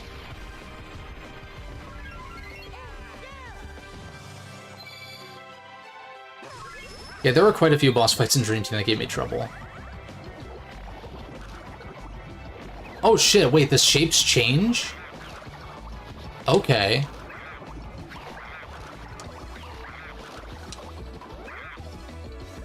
That's kind of cool. Yeah, the Palladium, that one pissed me off. It's mostly because I was playing on emulator though, and like doing the tilt control stuff. I know people didn't really like it on original hardware either, but the way Citra handles tilt controls is not really that great. Yeah, that was definitely a difficulty spike. Phantasma fight took me a few tries, but I liked it. The Bowser fight, I was employing very bad strategies. Once I used an actual, like, good strategy, despite being underleveled, it went fine.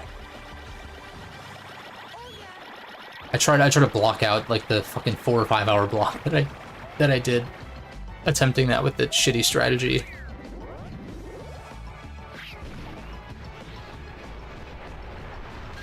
Just ignore the left arm completely on Dreamy Bowser. That's the strat. Just kill his right arm so he can't block his head and just dish out damage to his head. And then just kind of get good at catching when he chucks the other bro.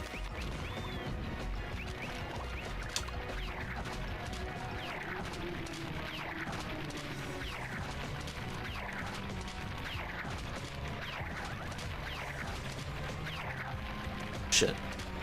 Oh shit. That did not miss, dude. Ain't no way. I got distracted by Kamek. I wanted to see if I could hit him, but did not work. Big Massive was another. That was another fight I think that took me a few tries as well. And Momoshka was fun. Momoshka was fun. Took me a few tries for sure. And the Elite Trio, yeah. I thought Kamek's fight was really cool too. Got a little dicey towards the end for me, but I don't remember if I did it first try. No, definitely not actually. But I know that like the final attempt that I did, took a long time. Like, it was just like a long fight.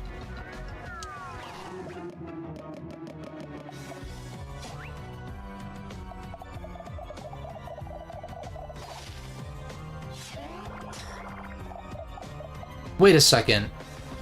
Is there a reason why I'm not drawing cards? It just occurred to me. Is it because I use them in the woods? But then what replenishes them? I have to use the full deck and then it refreshes, or what? Is that what's happening here?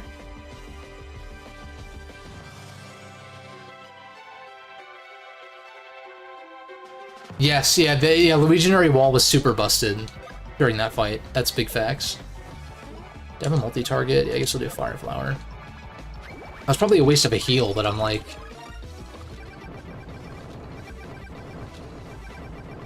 Do I have to go through all my cards and then, like, initiate another battle?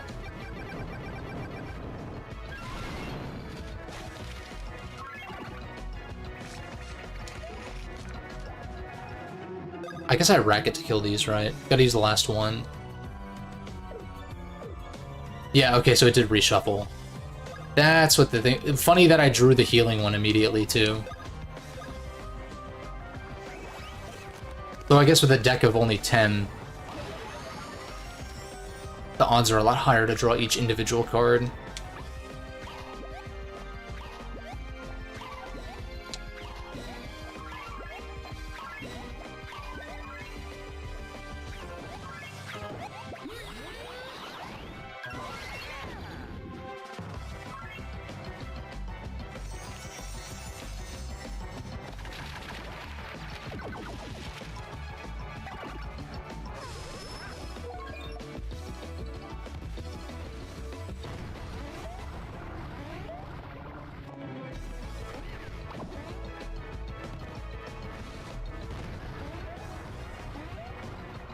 Okay.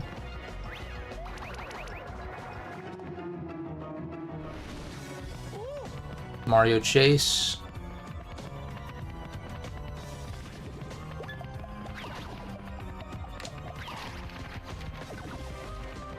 I like that this gives him his buff from his boots as well. That was really bad.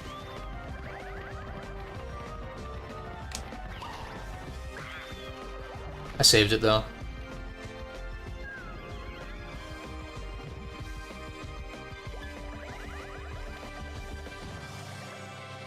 Oh, now we're fighting. Okay, okay.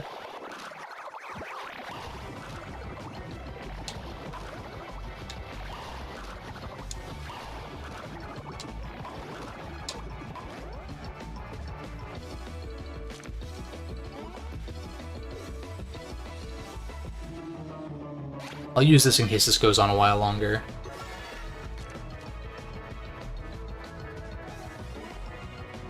Go for the rocket.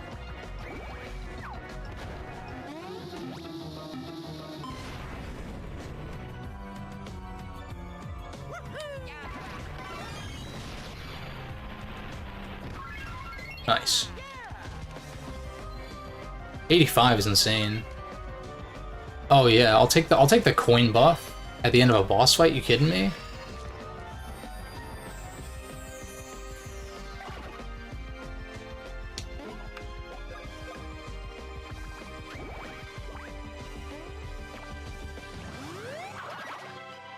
Oh, that sucks. I was like a little bit too far forward.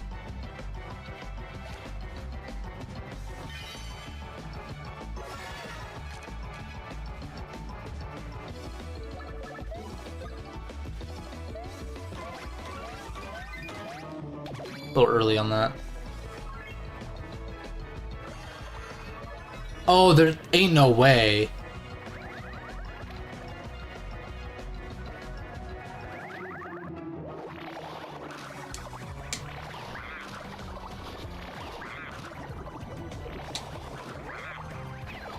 Bullshit.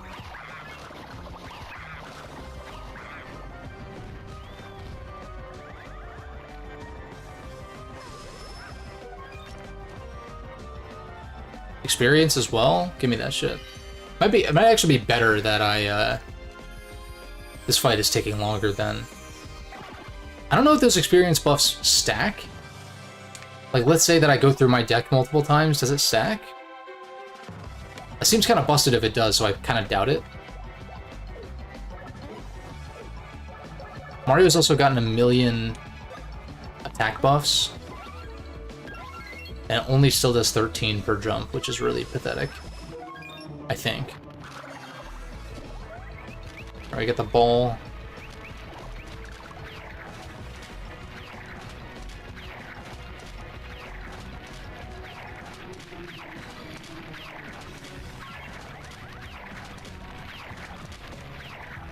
Shit. There's ain't no way that missed, dude.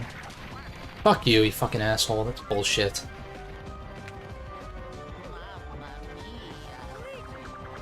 BS.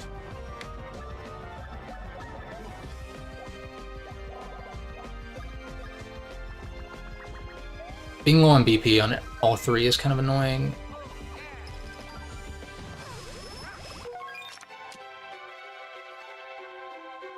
I guess I'll just take the damage, right?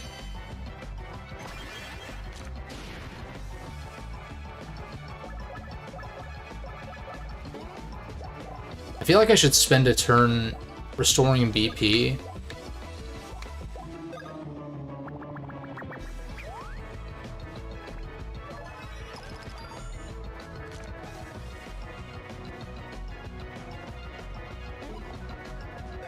For the drill.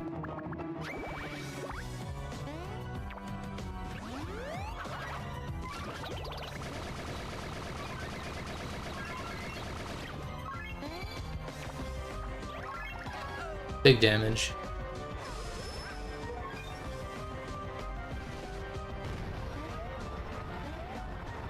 I fucking knew he was gonna do 3 eventually.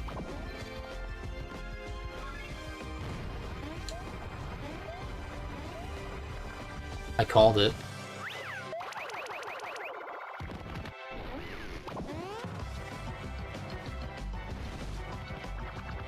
Okay, paper chase.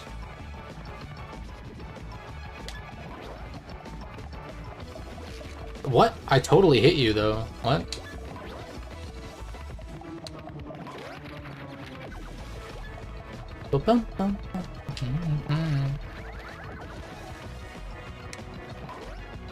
Nice, the timing on that's a little forgiving. Which is good.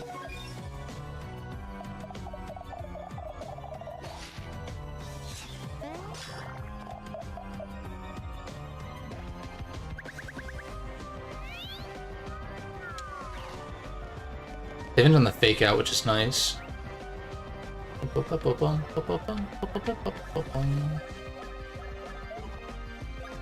feel like Racket is the play, but maybe I use the power buff.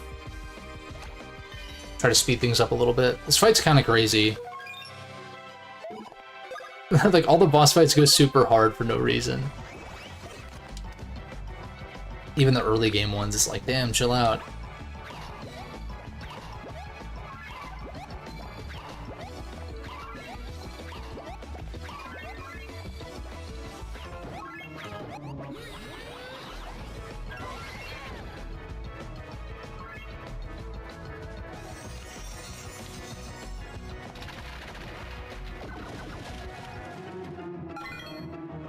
Okay.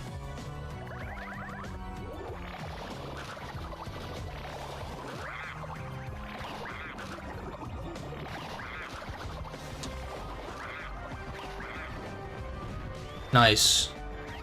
So we're getting big damage on Kamek, even while he's in the background. I feel like I should use Super Candy on you. Maybe that was a little overkill. It's possible. Ball, let's not fuck it up this time, please.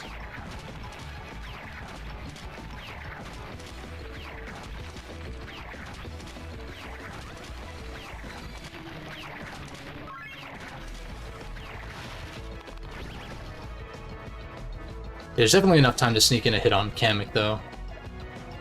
People like this boss a good deal. It's good. I'm just like, damn, Are we still like kind of in the early game though? Maybe this is like the mid game. This is like the mid game barrier or something.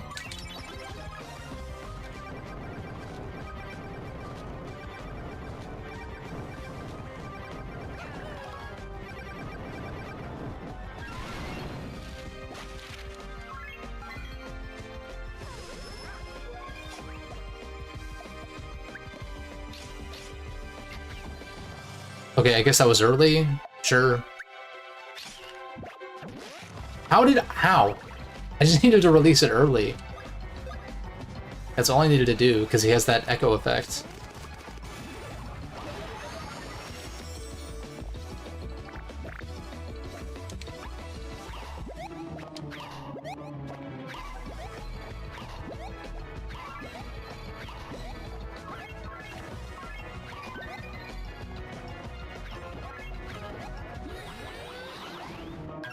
I guess I killed the remaining Shy Guys then, right?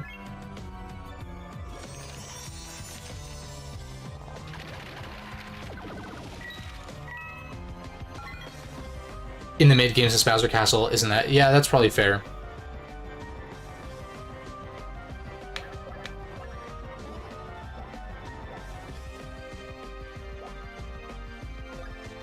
I'm just gonna use a regular one on Mario.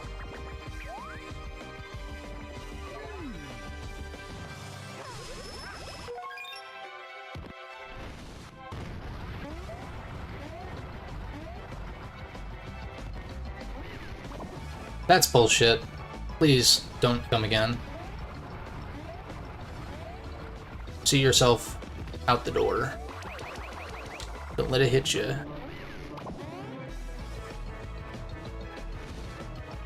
Luigi Chase. Got the Monty. Fuck you. This is a load of shit. Fuck off. I'm annoyed.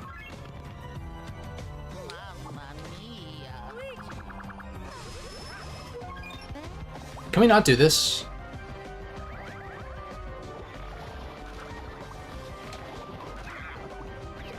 Oh.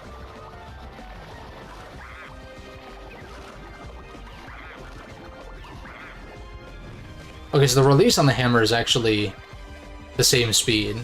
It's just the wind-up that's bad.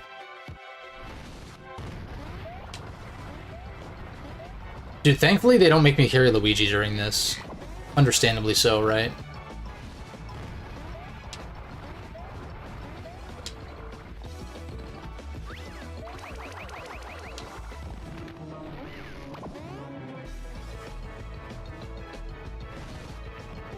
Mario Chase. I guess if Mario dies, worst case, I use a double one-up and I use that heart card. The heart of the cards. I definitely... Okay, whatever. Fuck me, I guess. Let's not do this.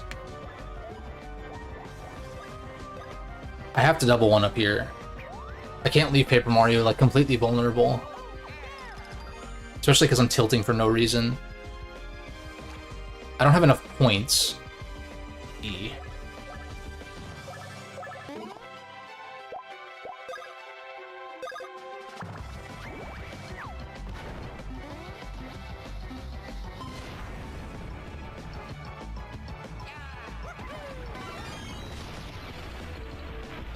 That lucky hit was kind of big, I think.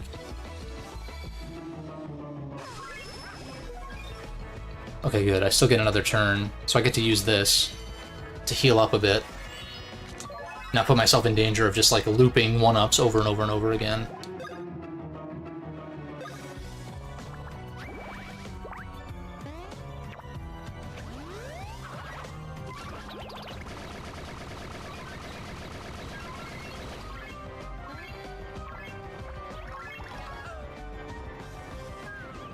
Nice. Okay, progress. Now I just gotta actually kill Kamek. I didn't catch it until it was too late.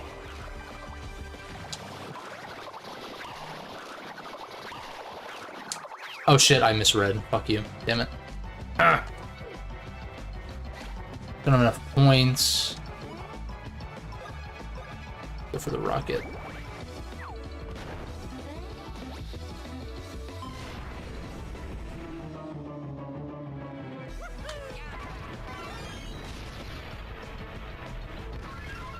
Nice.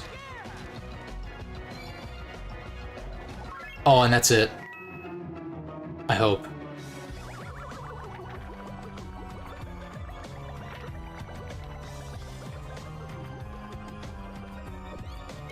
Crazy fight. Why do they cook so hard on that though? Hitting Kamek during the chase stops it entirely. I feel like that's kind of high risk, high reward. Because if you like go for that and then you don't destroy the ball, like if you go for it and miss, that is, and then you don't destroy the ball, that's a problem.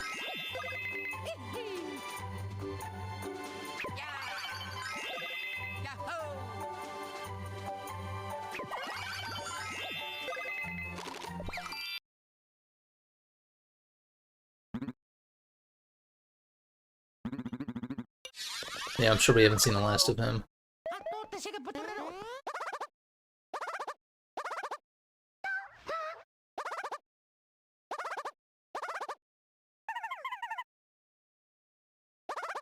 No. Oh, no. Homeboy better not die though, like actually. What is going on?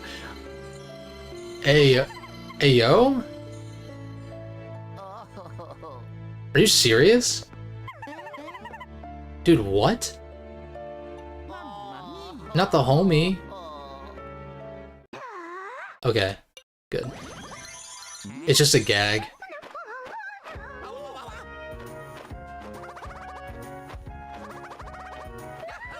Has there ever been a Wiggler butterfly prior to this?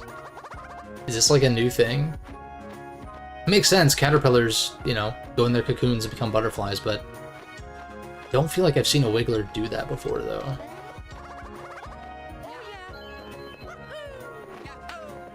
Actually crushed, yeah. That could actually be like flying Wigglers could be an interesting enemy type in a Mario platformer, in fact, if that hasn't been done.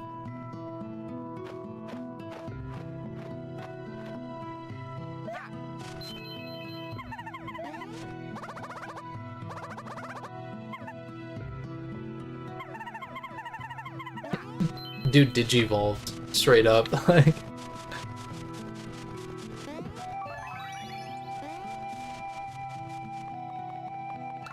dude, is it, what is with this fucking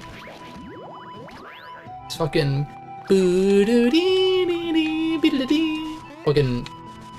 what's it, Earthbound Zero Mother 1? Some snowman ass music, dude.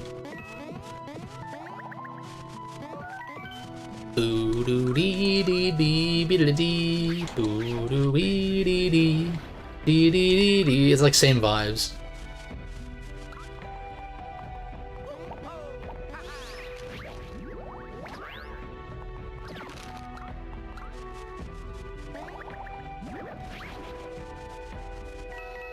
Oh, that's kind of fun.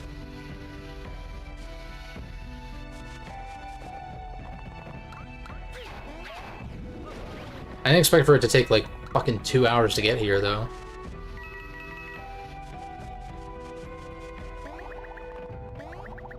This is no doubt a fast travel point, right?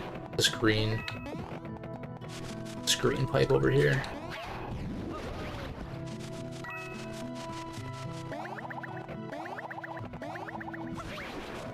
Assuming I can even get to it, maybe not. Damn, that's for later then. Did I already heal up? I think so, yeah, but we'll do it again just in case.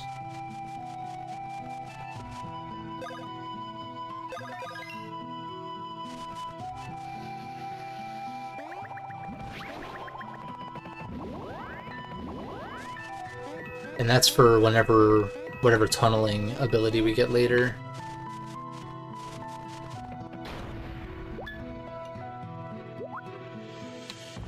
Is that the paper craft?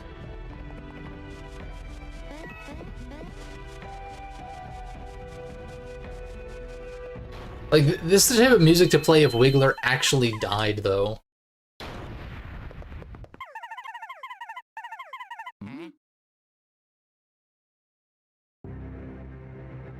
Oh? King Babam. Ooh. They're just firing debris? Cardboard? Oh. Hey, yo. Oh, I thought it was like a bomb that assembled itself in midair, but... it's actually just terrain.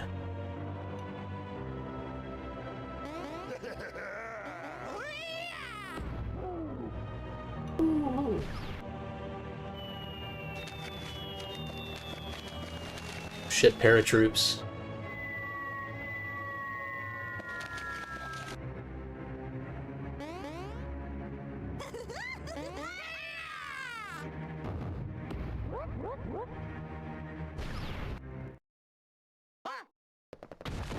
What?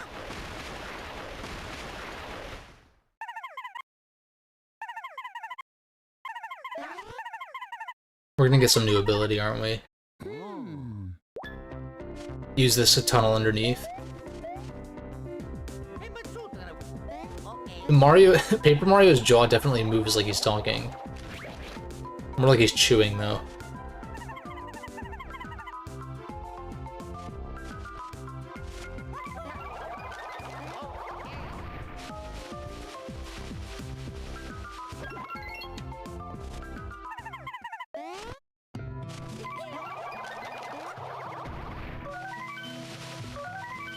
Oh, it's gonna be super nice for digging up multiple at once, though.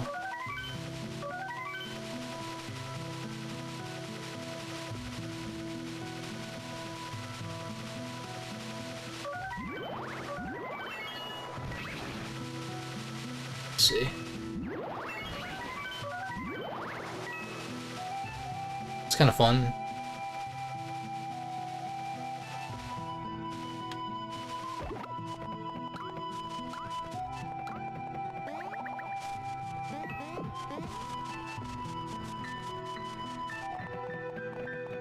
There's the action icon of the drill. Oh, if I dash, maybe if I dash into this.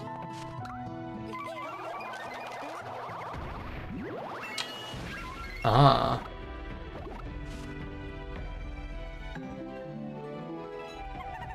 It's pretty cool.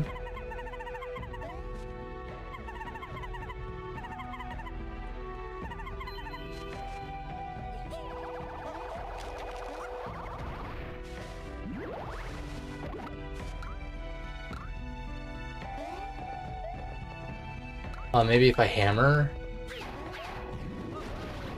Or no, I guess maybe this?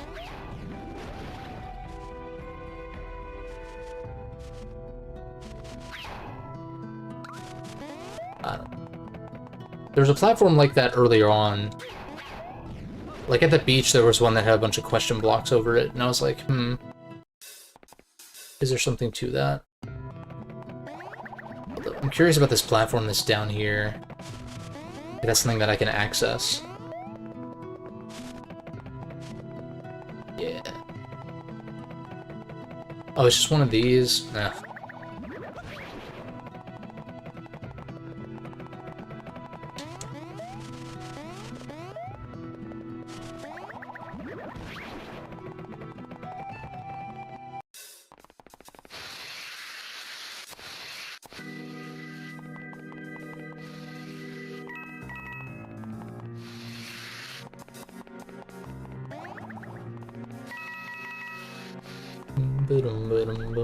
Here we go.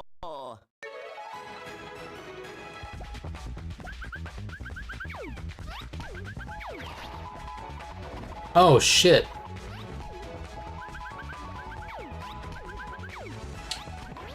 I see.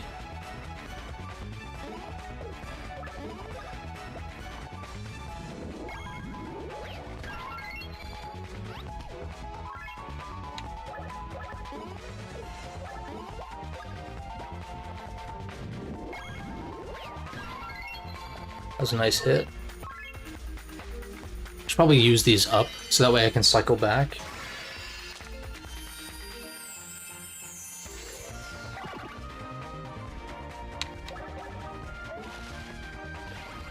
So yeah, I don't know if I'm gonna do the entirety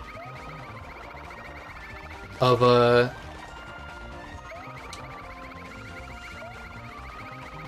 don't know if I'll do the entirety of Mount Brrr this time, but if I can at least like get to the papercraft fight or something. Oh no, I don't want to stomp on him? Okay. I figured that that would stop it or something.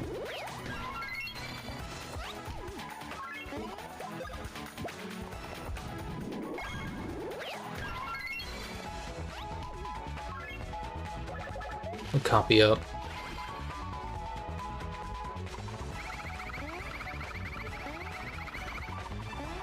Oh, I see, when it's not spinning fast. Oops. Not good.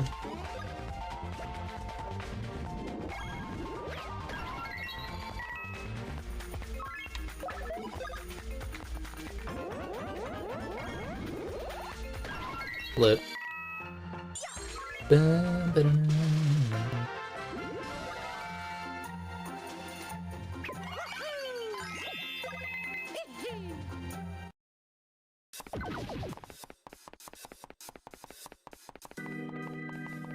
Drill dash. I guess it's worth exploring this area first.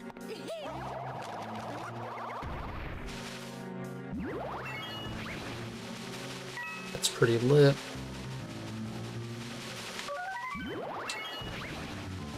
I'm guessing I can't dash. Yeah, I have to climb from another angle.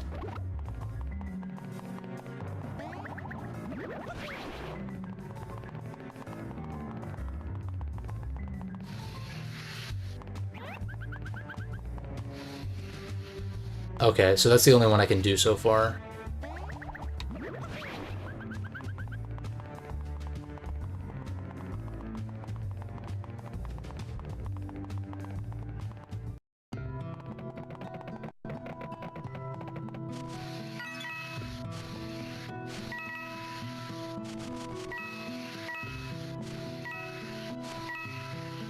Nice. Surprised that wasn't a red coin thing. Oh, lit. Oh, we got these guys. Are they called bullies?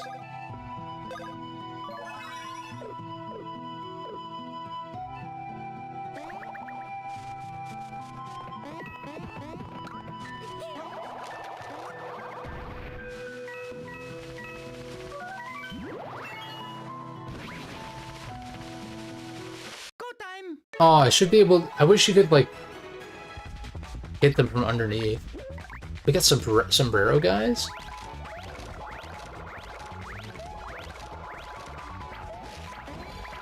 I see, it's a memorization game.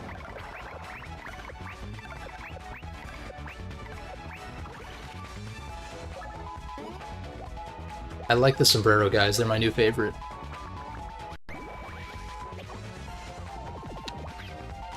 Also, I'm making fajitas tonight, so that might be partially why.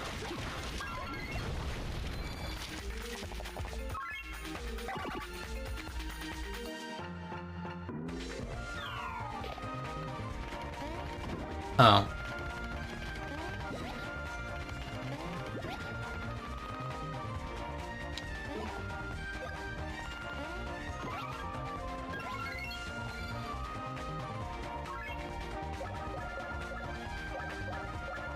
Better to just attack, I think.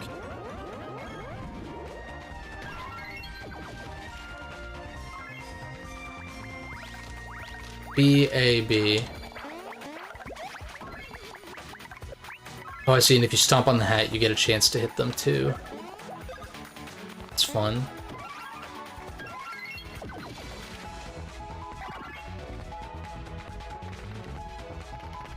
That's unfortunate.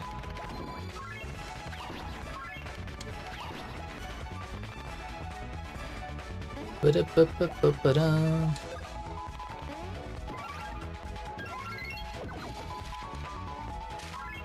Got the crumple.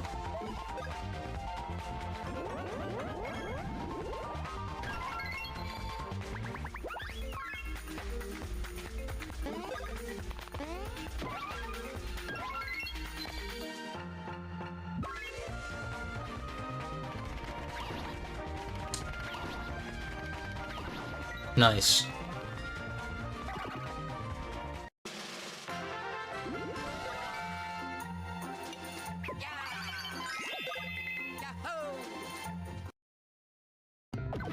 Yeah, the combat's still really fun. Which I know I've said before, but... it's probably this game's saving grace, to be honest. Because, like, so much of it is kind of just... sort of bland compared to a lot of its predecessors, but... I feel like combat variety is still more or less in line with Dream Team, which was probably the peak for, like, enemy variety and combat variety. It's not quite there because, well, I mean, you have different types of chase attacks, right? You have the vertical one, or you have the horizontal ones, and then you have, like, the vertical ones. And, well, I guess Dream Team had both of those, too. Dream Team had more attacks where you were, like, moving around, too, as Mario, which is not present here. How the hell am I supposed to...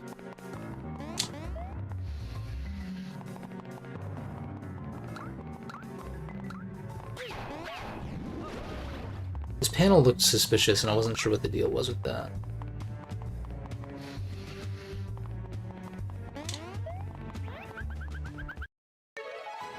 There must be something I'm missing, traversal-wise.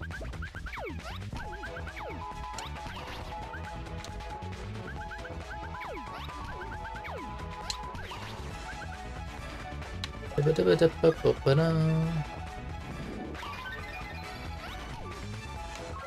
the very least, I can use this as an opportunity to build up my star points.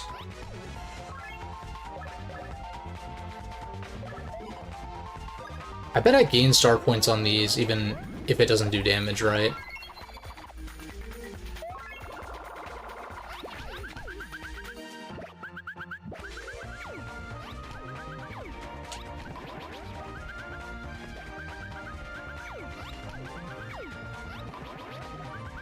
Getting the multi-damage on those is really good.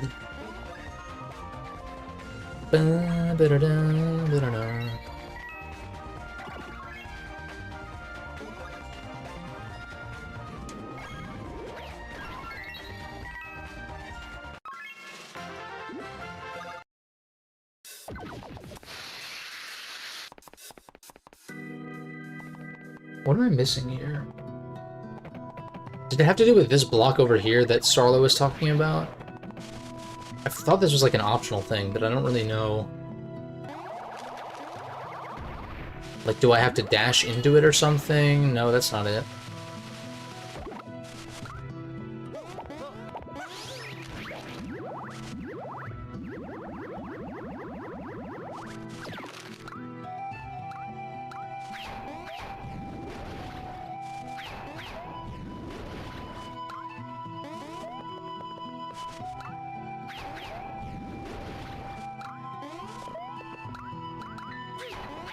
Maybe if I drill into it? That's it. Oh. It's not what I was going for, but it is something. I can get Paper Mario that level up, and then figure out what the hell I'm doing wrong. Oh, whoops. Alright.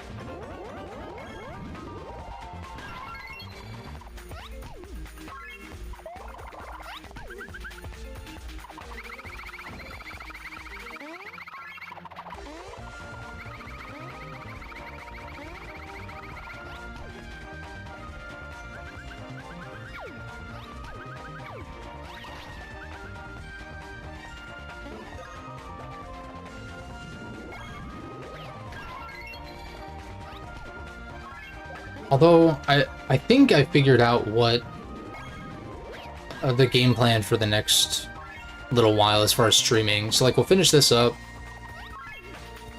I'll do Battle Network 3 post-game, like, do as much of that as I can. I might actually take a break. A little bit of a break from streaming if I have time. Since there is that 1 week in June that I'm going to be gone anyway, I'd want to wrap up whatever I'm streaming before then. And so assuming that BN3 post-game takes me a couple weeks, like maybe I take like a little bit of time off. It just kind of depends on how close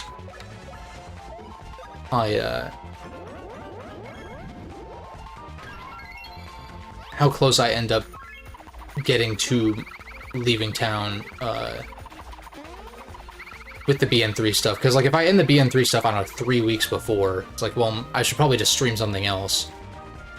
Try to knock that out in those 3 weeks. But if it's like, you know, a week, if I only have like an extra week or something beforehand, I could do some one-off streams, I guess. But I do kind of like the idea of taking a little bit more of a break from streaming, especially because I feel like I'm getting back into kind of the swing of things when it comes to uploads. Now that I have multiple videos in the works again, it's been a while since that's been the case.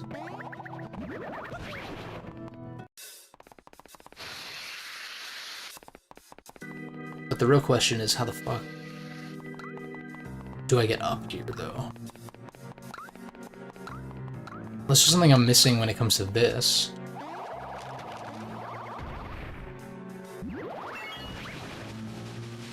Which very well could be the case. Like, oh, maybe these cracks? Oh! So this one's gonna lead up, probably. Or not.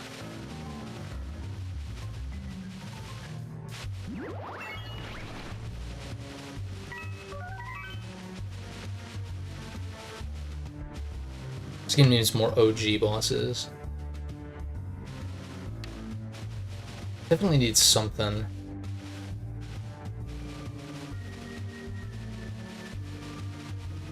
Oh, I see, I can just pop out here.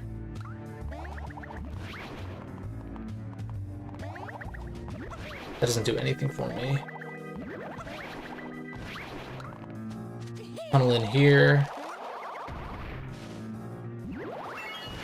Dash.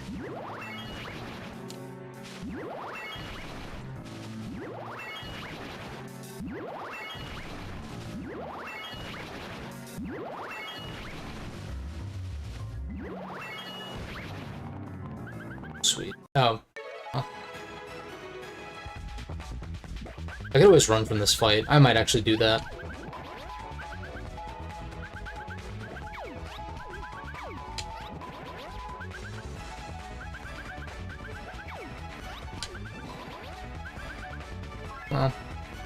Nah, I should just do it to stock up on star points. I should just actually fight these guys. I think I'm just losing steam because I'm hungry.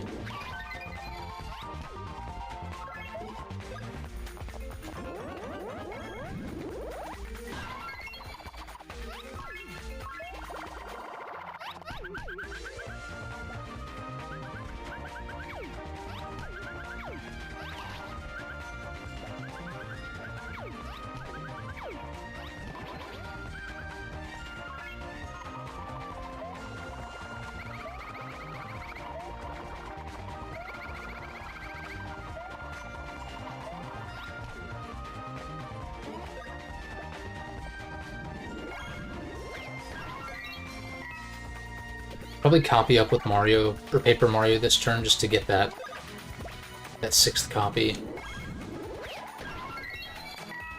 Since these guys will die the next turn anyway, let's just get that stocked up.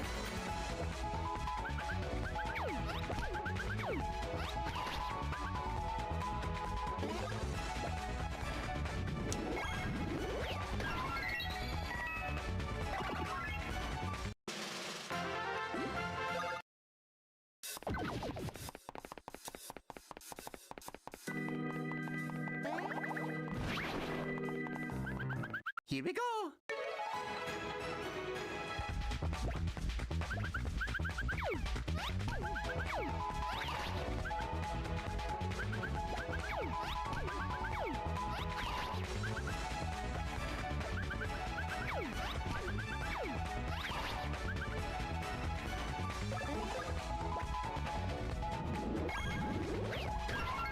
Although, as I was saying too, I should probably use these remaining cards so that way the next... I think the next boss fight is actually a papercraft. So, like, my party level and all that's not really going to matter too much. And by too much, I mean at all. So I guess I do have a while before I need to cycle through my cards. That was bad.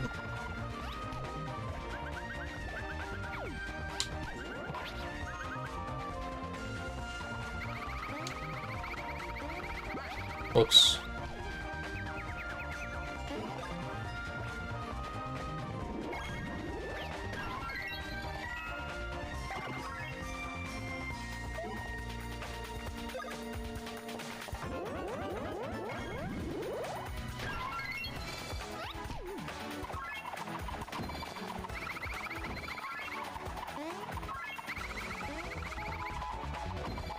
Whatever, that's fine.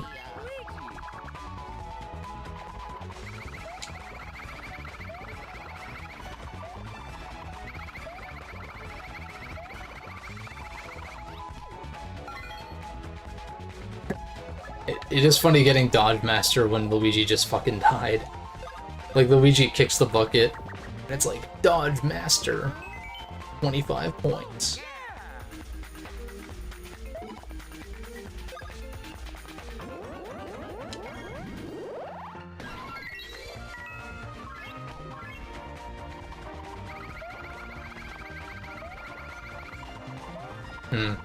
Just looking quick at the timing down on the slow spin.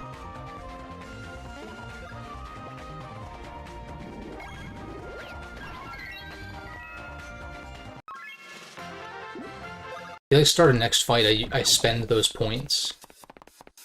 There's gotta be something over here, right? No, really. This wall seems really suspicious, so I'm like... I'm really surprised there's nothing in there.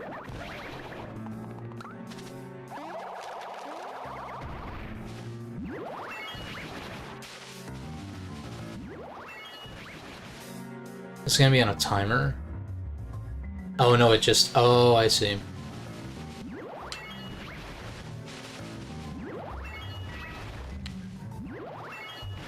Little shortcut.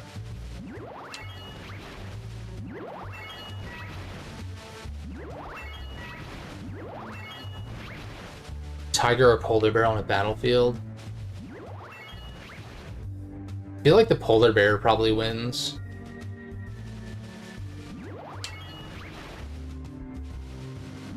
Polar bears are pretty vicious. And also tankier than a tiger. I mean, I guess if the tiger gets a grip on the polar bear, maybe. But, I don't know. I feel like polar bears are too tanky.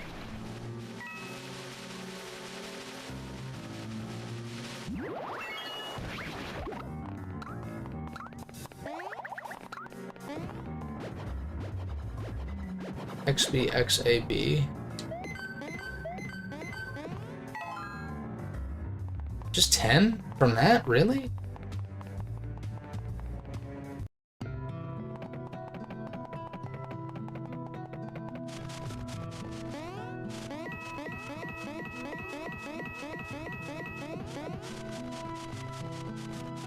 Yeah, I think I'm gonna plan to stop just before the papercraft, kind of like I did a few streams ago. Huh?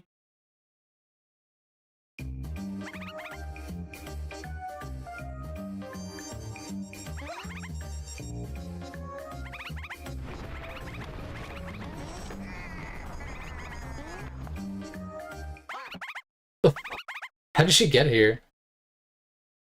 Mario and Luigi plus Bowser's minions already have a new papercraft. Or sorry, Mario and Luigi Superstar Saga plus Bowser's minions. Don't get me started on this.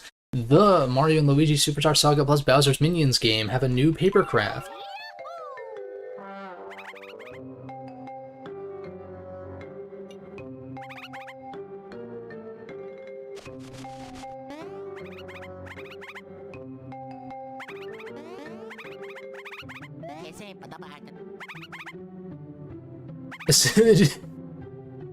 Dude, Luigi is like, what do you mean there's no safe place in this terrifying world?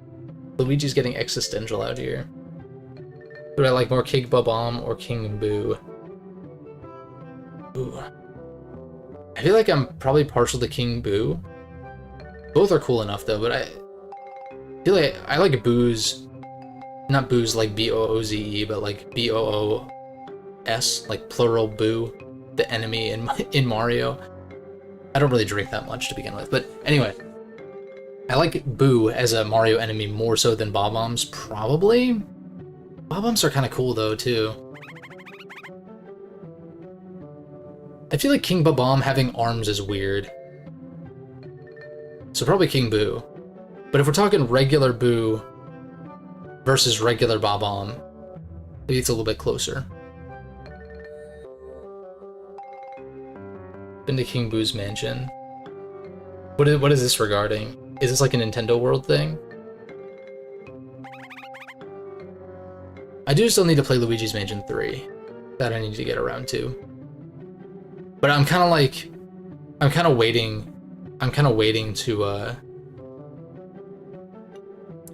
to play Switch games until the new hardware is at least announced so I know what I'm getting into. Because, you know, if there's a frame rate boost or resolution boost or both, like if my existing games are going to play better, it's like, why? I'll just wait to play whatever I haven't played over there until then. But if this new system is actually kind of good from a like specs standpoint, then I could see myself playing a lot more Switch than I have in recent months, being basically none. Basically none in recent months.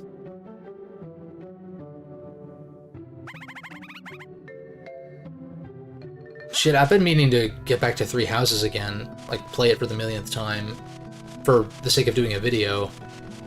And even then I'm like I was gonna emulate it, but even then I'm like, man, do I just wait for the new system? But then I feel like it's waiting too long though.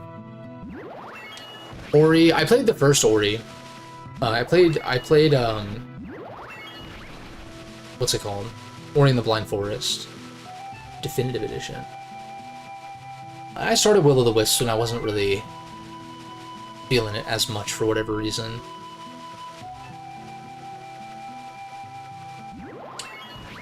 But I do have it on Steam.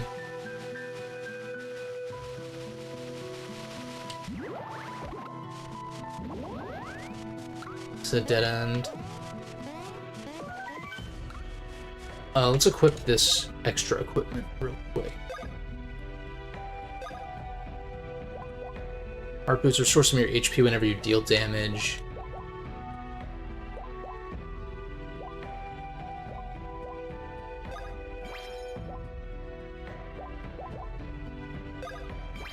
For every enemy you defeat. I feel like that's better on Mario, actually. And we'll do the heart boots on Luigi. No special effects, just a lot of damage. Guess we give it to Mario because he's the ambusher.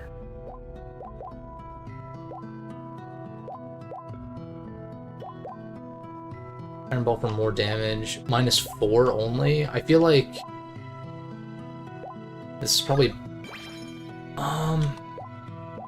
Actually, no.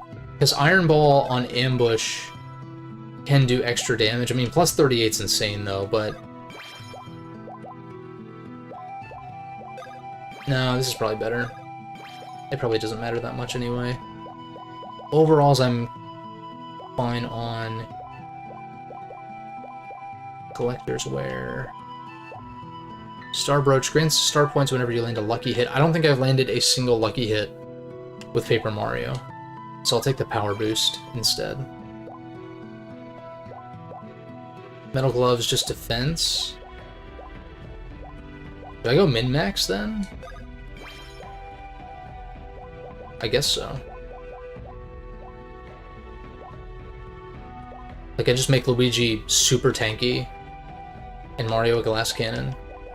Especially because there's no stat rules on level up. So I don't really have a choice as far as my stats, except for beans, which I did dig up quite a few, which is a good point. feel like investing into Paper Mario's bulk is sort of a double-edged sword.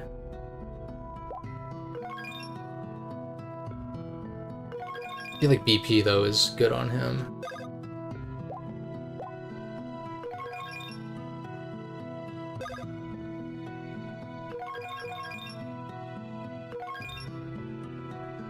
Because Paper Mario almost always has his copies to take the damage for him, so it's like investing in bulk seems kind of like a waste.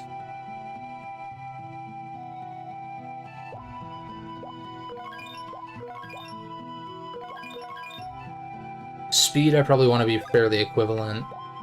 And then stash, I mean, these guys' stash is like so low. And I'm like, is it even worth investing in? Or do I just double down on Luigi and hope that he gets lucky hits?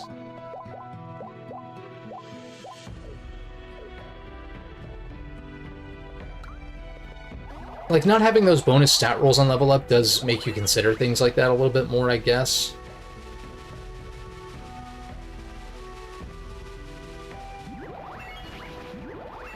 But it also takes away one factor that you're considering, being the stat rolls.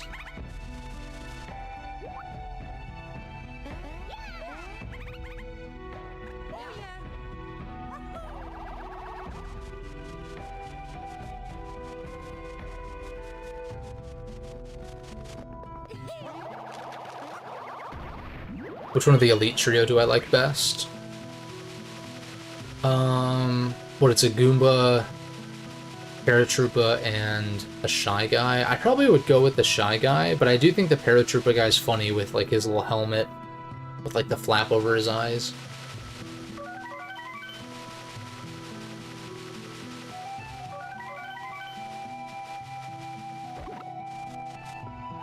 Not what I meant to do. Oh.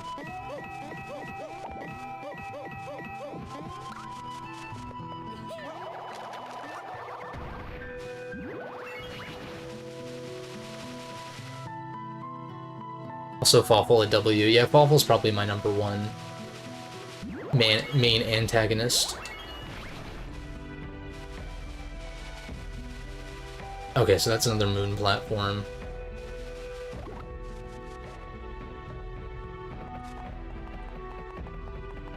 Oh, I fucked up. Whoops.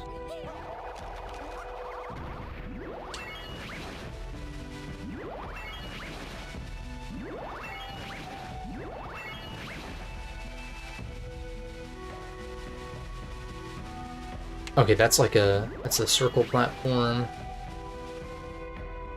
Can I break these? No.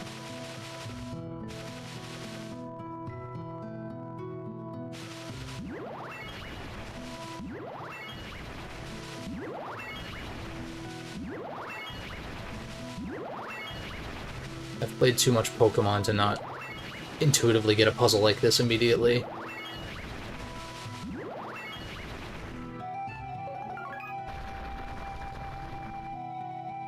I guess that doesn't mean much, but if you've only played the modern Pokemon games, it probably doesn't mean much, though. Not much puzzle solving going on there. We got the moon platforms. I need to approach that from the other side. There was a moon platform at the very bottom, but there was also one up here somewhere.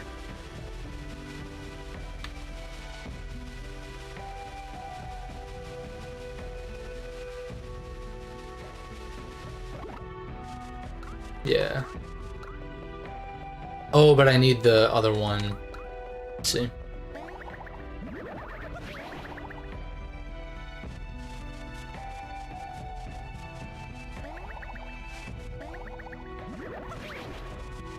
I can't fall from here, so I have to go to the right first.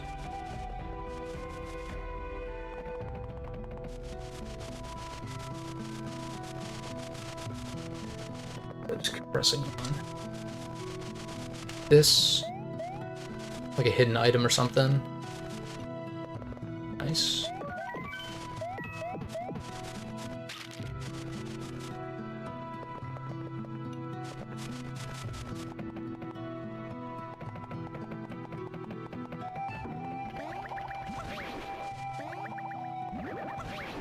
Yeah, I'm too tempted to explore to, like, just beeline it to the next thing.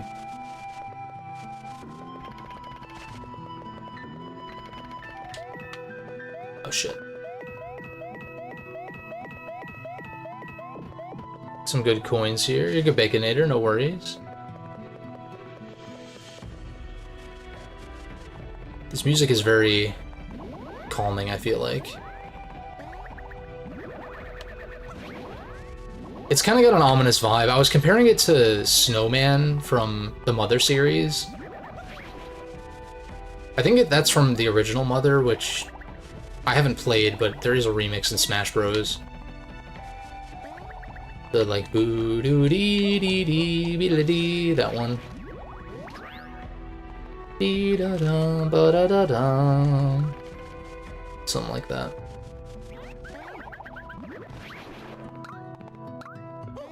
Was this actually the right way? I ended up inadvertently skipping some optional stuff that I actually would like to go get. I don't like that.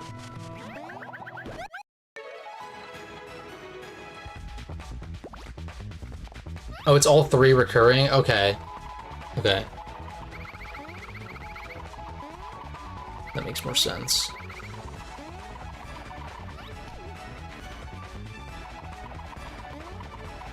I think I just remember seeing that being the particular reference for the Smash remix, maybe. Maybe they wouldn't have referenced Mother 3 in a localized Nintendo game, would they? I was saying I was gonna use these just to get the deck reshuffled.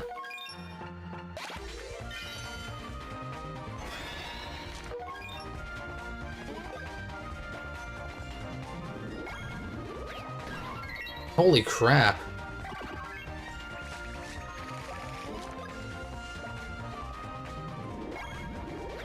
I think we'll just hold the EXP one also. For like a boss fight or something.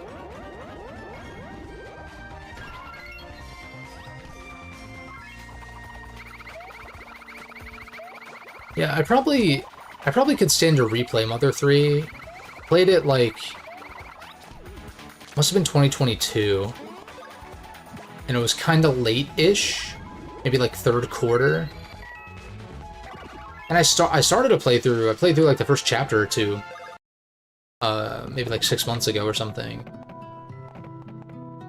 But I just like never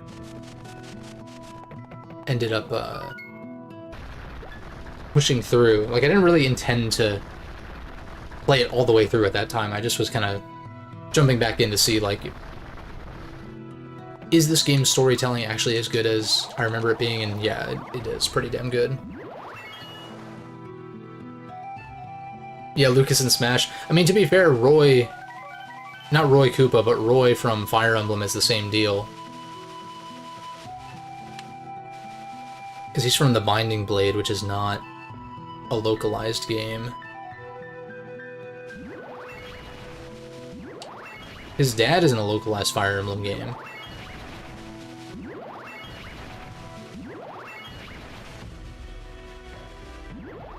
Oops. Yeah, not Roy Koopa. Yeah, dude, I mean, I fucking loved Roy in Smash as well, because I remember back in the Melee days, it's like, who are these Japanese swordsmen for no reason? Especially because I had no concept of Fire Emblem at the time, as with many Smash players. Yeah, Roy's cool, though. In his actual game, he's kind of bland, but that's just kind of GBA Fire Emblem in general, IMO. They remake Binding Blade, which I could see them doing because it never got localized. I'd hope they would make him a little bit more interesting. But in Smash, he's dope. He's a lot cooler in Smash than he is in his actual game, in my opinion. Where they switched the Koopaling Roy, and yeah, I know exactly. Yeah, because there are 2 Roys in Smash. At this point. Also, why does Bowser Jr. have a million alternate costumes that are actually kind of cool. And then, like, other characters have basically fucking nothing. Way early.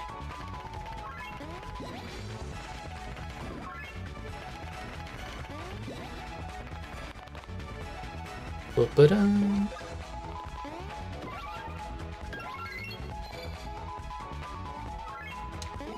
gonna save these battle cards for later. That's actually a pretty good hand for a boss fight. Power up, coins, and EXP on death.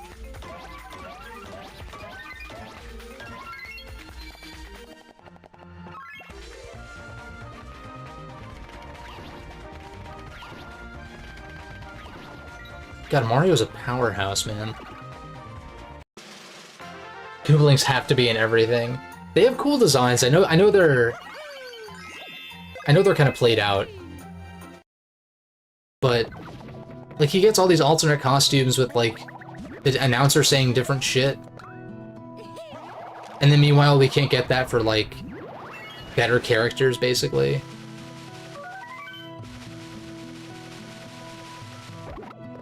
Like, I know Cloud is a third-party character, so there were some limitations probably on what they could do with him, but there's no reason he couldn't have a Squall alternate costume or something, since they are pretty similar in their like, equipment setup or whatever. Squall just has a gun blade instead of a regular Buster Sword or whatever. Not regular, but you know. Minecraft Steve has that. Fucking Olimar has that with Alf. And not like the puppet late night show from the 90s or whatever, but fucking Alf from Pikmin 3.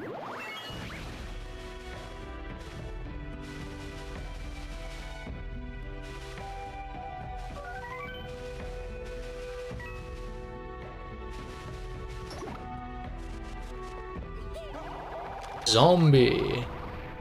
Yeah, because there's Enderman as well. I'm trying to think who else has that.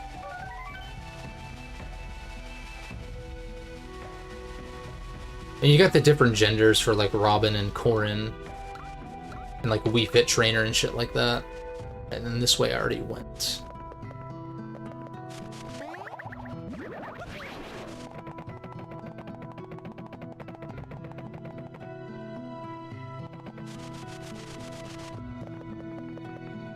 Yeah, I can definitely access that from this way. What is she up to? Oh, that's right, I forgot she's like our Papercraft sponsor. Byleth, yeah, all the fucking Fire Emblem avatars. I really want them to cut that shit out. How far am I? Would I say I'm at the halfway point? Maybe not quite at the halfway. Maybe like after this mountain segment, that'll be halfway. It's probably safe to say.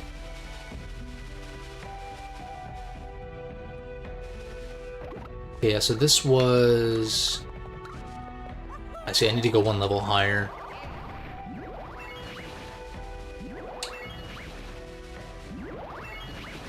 Yeah, by the end of this stream, I'll be at about the halfway point, I think.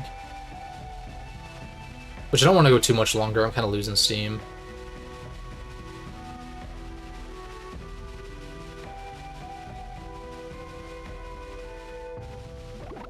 Kasumi could be a Joker alt, that could work.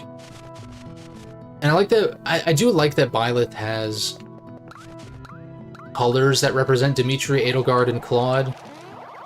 But I do think they should have done a Pokemon Trainer style character with those three. That would have been so much fucking cooler. And even though it would have been another Fire Emblem character, it's like, at least it's unique, or it would have been unique. And like, Byleth plays unique. I haven't really played with them much, but the problem with the Fire Emblem avatars is most of them are so bland as characters. Like, they're not really the standout characters. But then if you like pick one, yeah, that's true. I mean, a lot of people just look and they're like, oh, another blue-haired swordsman. But it is different because he uses the different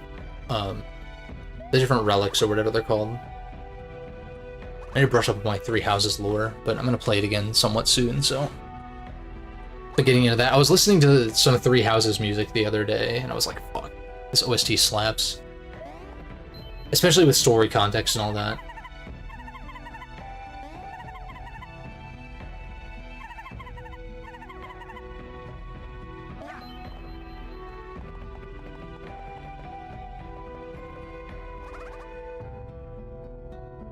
There's so many towns there are. Which the towns in this game didn't. Yeah, they all like they're all literally the same. Like, yeah. No, you're totally right. A few more of these, and some of these, and some of these. I've literally used none of these, I don't think. I'll grab one more. Grabbed a ton of these, I guess, in blocks. Shit ton of syrup, which is par for the course. But no, it's a good point to bring up. There are lots of rest locations, which is cool. But yeah, they literally are... It's like always the same set of shops. Any summer plans? I'm going to Italia in August. So that should be fun.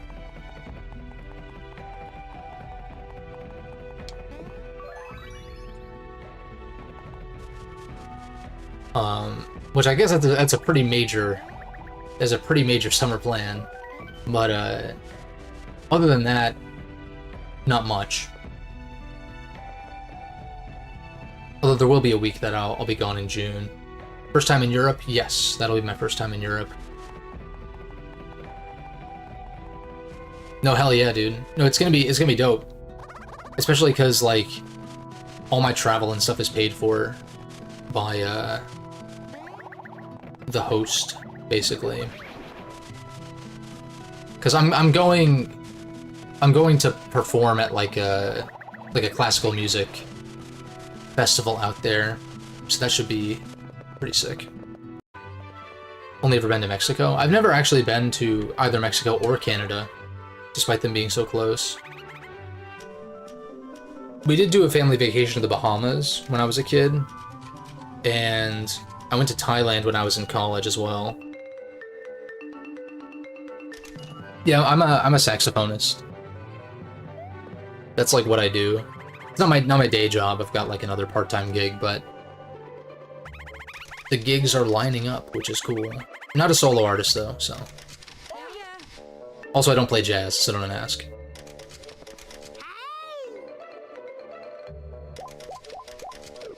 I don't really want to do these right now.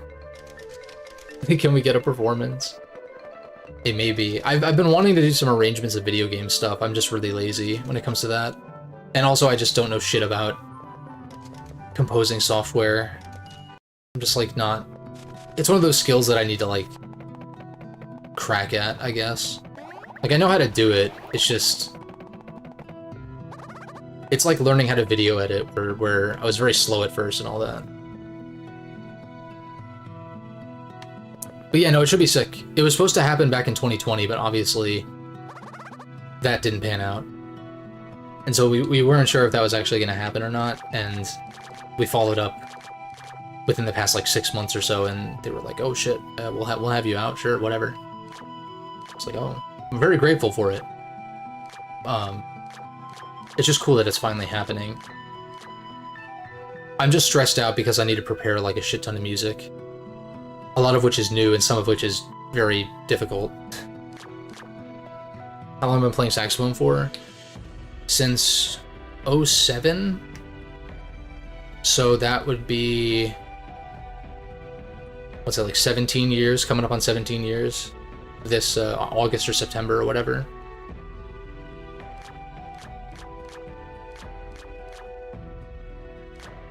I feel like I should buy these. Or at least this one.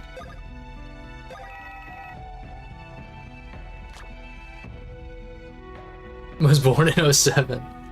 No, what I think is funny is, like, my lesson teacher back in middle school was... I mean, he was a good deal older. Like, he was probably at least in his 30s, if not maybe 40s at the time. He's never gonna see this, so I don't know. But it's funny because he used to say, like, I've been playing saxophone since before you were born. And then, like thinking about that, I'm like, it really doesn't take much for that to be the case if you start, like, in middle school band, you know? It doesn't really take that long for, like, by the time you're in college, right, because you're, like, what, 11 or something in sixth, yeah, I was, like, 11 at the time, and so 11 years later, it's like, yeah, once, like, you're a year or two out of college, you can already say that, basically, which is kind of wild. Defeat Goombas. I don't think I really want many, if any, of these other ones. These are too high risk, I feel like. Because you have to kill with the next command specifically. Playing piano longer than your 11-year-old cousin's been alive. That's cool, though. I wish I could play piano. I mean, I took 4 semesters of piano in college, but I don't feel like I never ever really got particularly good at it, per se. I did fine enough.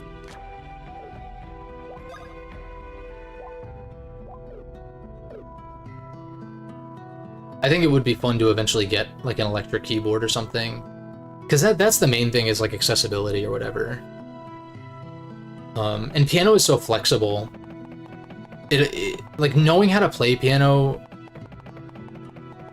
makes composition easier, makes arrangement easier. And, like, there's just so many other skills that are tangential and, like, tie very intricately into playing piano that I feel like it's a skill worth having. Do I want to go for these? I guess I already bought one of the more expensive cards, so I might as well just... Well, then again, isn't this next boss a paper craft? So, like, shouldn't I save up for the next shop, if there is one? Yeah, I feel like if you do start with piano, that's, like, a very good baseline. It's a hard instrument, though. I'd say that... I feel like the skill floor for piano is probably higher than a lot of, like, wind instruments. Well, it depends on what aspect, I guess, you're thinking of. Because, you know, skill ceiling for instruments are pretty equivalent, right? You're looking at the upper echelon, it's like, I don't think it's necessarily fair to compare the best pianist in the world with the best cellist or, like, whatever, right? Of course, the repertoire available is gonna vary, but when you're starting out, I feel like piano is pretty intimidating.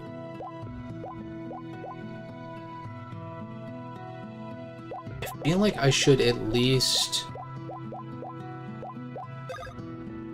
We'll get Paper Mario his better hammer. Yeah, and the younger you start too, it's like learning a language. It's like easier to do when you're younger.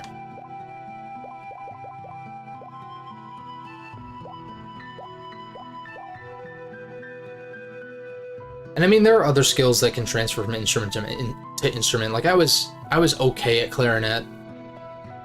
I was shit-ass at flute. Terrible at flute. But I feel like that's pretty common for, like... For going from, like, a reeded instrument to flute, or even brass, I feel like is pretty tricky.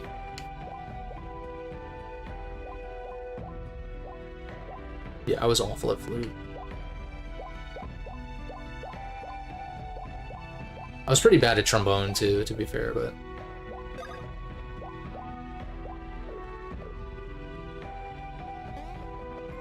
It broke your hands. Yeah, the thing is, like, flute shares a lot of fingerings with saxophone, so that wasn't as much of an issue. The actually having to cover a hole physically is definitely different, because saxophones have pearls that, like, cover it for you, so you don't have to worry about, like, precisely placing your finger in, like, a very, very specific spot.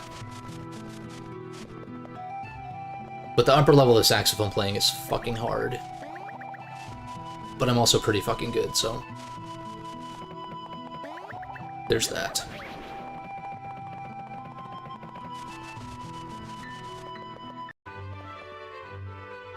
Trombone is so different. Yeah, no, like, maneuvering the slide is fun, but getting a trombone to sound good is, like, that's hard.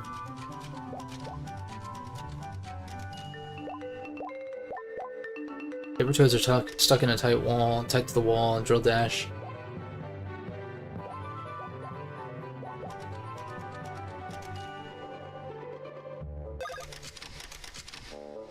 I guess we can knock these out. Yeah, we'll see.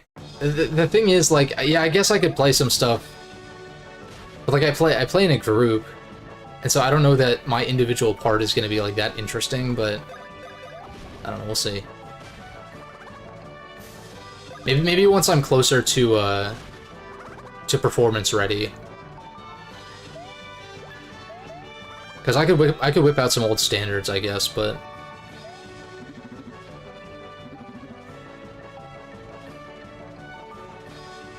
I also kind of need to get a new mouthpiece as well. Mine is pretty old.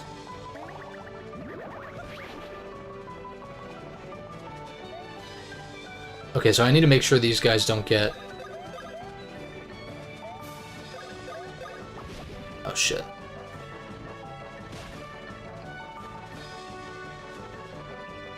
Oh, ain't no way that I have to restart this.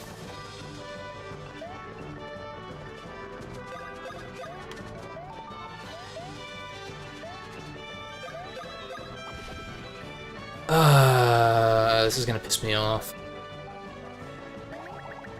What's the point of the strikes if they take them all away from you? Anyway. You're starting fresh regardless, like, what? Shit sucks.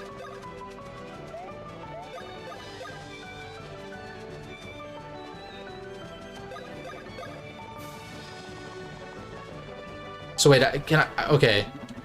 Oh, I have to get all of the... Oh. See, that's what I figured. I just was like... I have to get all of them. I played Star Fox. I played 64, and I actually played Assault last year for the first time. But I played 64 3D, which is, you know, basically the same game. Because I think I have dabbled with the original 64 as well. And I really wanted to get Star Fox Command when it was new, but never did. And so yeah, I think those are the only two I've played, are 64 and Assault.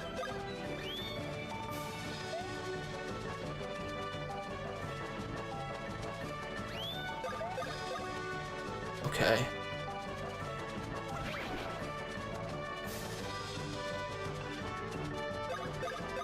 You fucking ass, dude! What is the point of the strikes if you start over again from scratch every time? That's like, whatever. What are your thoughts on them? No, the Spaceys are fun to play as in Smash. I definitely have had fun playing as like Fox and stuff in Melee. I'm not very good, like, by, you know, grand scheme, considering that, right? But no, they're very fun to play as. I actually probably favor Falco, in fact. At least in Brawl, I liked Falco a lot. But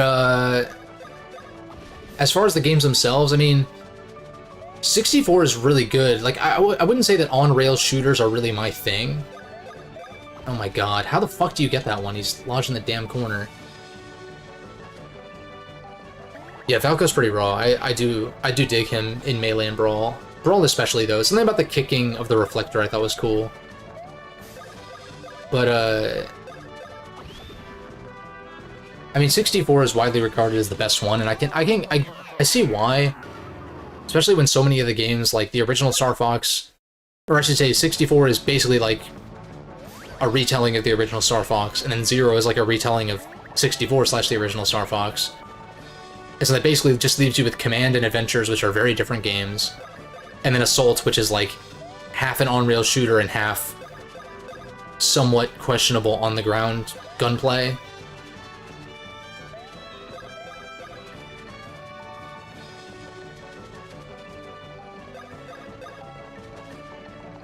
But Assault. I had fun with Assault. It was just kind of cool seeing the on-rails sections, at least, in like a higher resolution. And yeah, the 3DS version is higher res. But I've only played that on an actual 3DS, so it's kind of the small screen sort of thing. That definitely does kind of remove some of the grandioseness of the home of just playing a game on home console to begin with. That's honestly mostly why I prefer home console gaming, or in my case PC gaming, on my actual PC as opposed to handheld. But there have been a lot of amazing games that have released for handheld systems. It's just... Okay. Dude, this one's hard. What the fuck?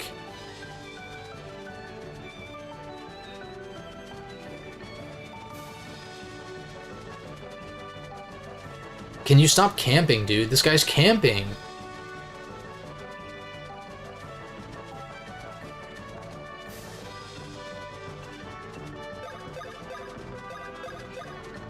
Oh, fucking thank God. Okay. No. Fuck! This shit's ass. What was I... Oh, God. Why? This shit's so dog shit. This is like the first one that I'm genuinely upset at being, like, terrible. What is this, dude? This is mandatory? Is this actually mandatory? And I can't, like, drop them off or anything?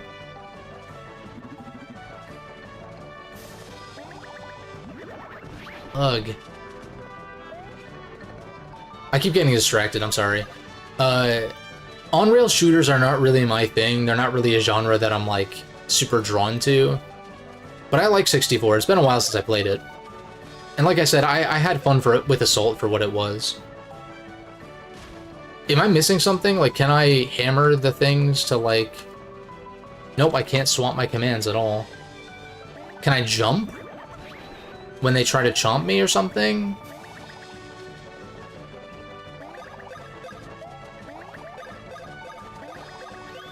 Dude, this is actually dog shit. What the fuck is this, dude? Am I, like, stupid? Am I missing something? I thought this was gonna be, like, a quick thing, and so I was like, ah, fuck it, we'll do it. I'm more awake now, because I'm pissed. The toad has been consumed. Dude, this shit sucks. I literally got all 10 of them, and I choked at the last second.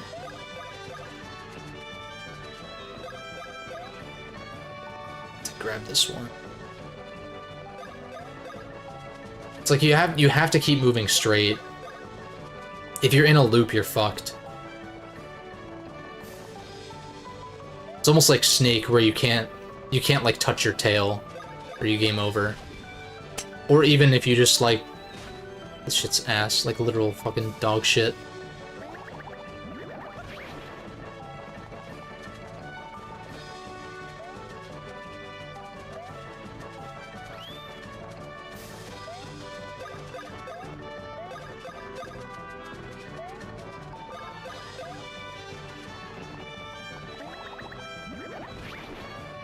But I do think that Star Fox Assault has potential.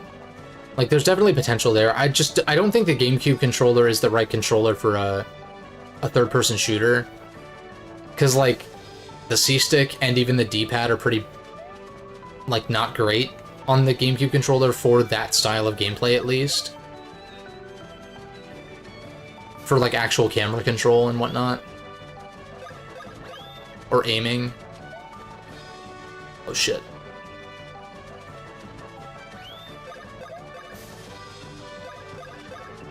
Don't you fucking dare.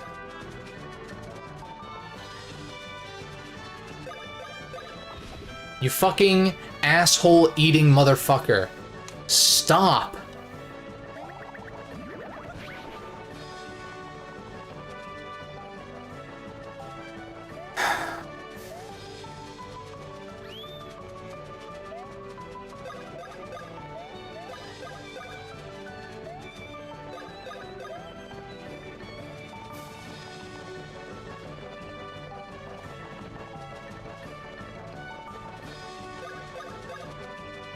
That one's so annoying. I feel like the best strat is to get as few as possible, get over here,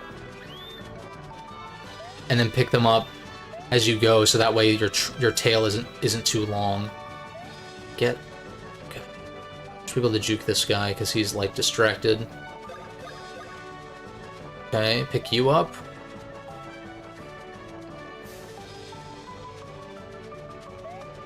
I did it. I fucking did it. This one was literal dog shit, dude. That's hard. How much longer? I'm probably just gonna do these last couple of toad hunts and then call it. So however long that takes.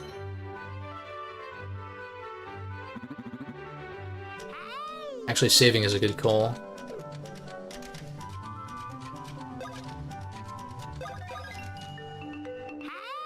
Thankfully, dashing is fun, but damn, the timing on that's like super tight for no reason. Gotta drill one. Dragons pop out after 3 beeps. Then you can jump to dodge them. Okay. No, you're good, you're good. Yeah, I did notice you could jump. I don't think the toads would flutter jump, though, so the timing's probably pretty tight. Not to make excuses, but it's just like... It's still tricky, though, I feel like. Supposed to jump over them, eh.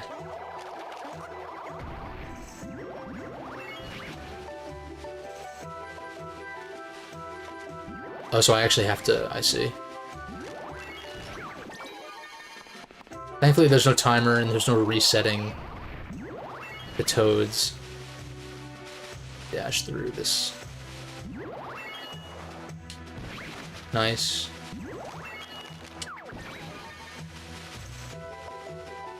Wait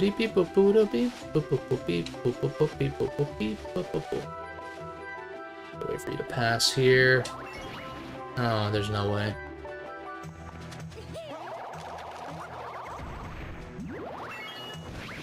Kind of just no clips through them. Okay, so I guess the jump timing is kind of forgiving in that way. Oh, and the answer to that one is not to dash. Interesting.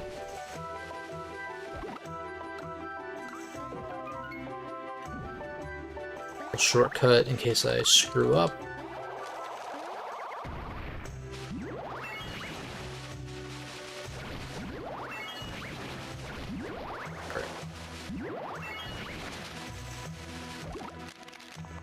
Grab this one.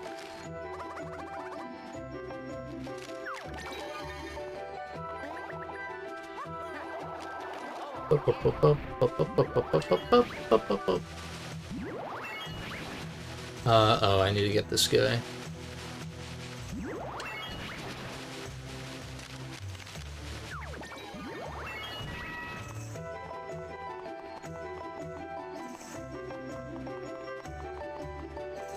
Aha.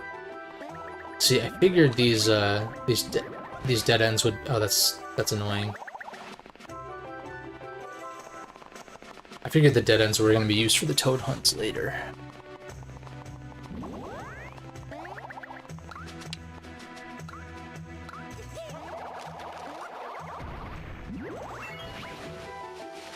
This way.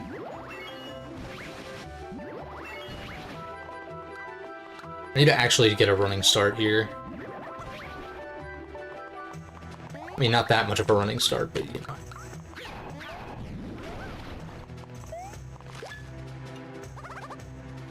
Boop beep beep boop beep boop boop beep beep boop beep beep. Like sometimes I start the dash. I think I for some reason I've been playing this game for like fucking what 10 or 12 hours or something total. I keep thinking it's going to be a Mother 3 style dash where you don't need to keep holding a direction, and so then I stop pressing the control stick, thinking that I'm going to continue in the direction I'm moving, and then I don't. So that's fun.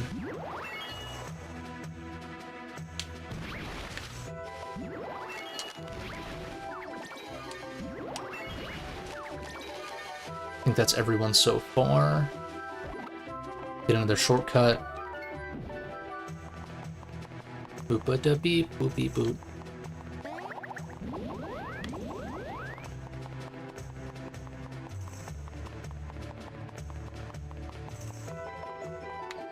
Okay, run into the spring.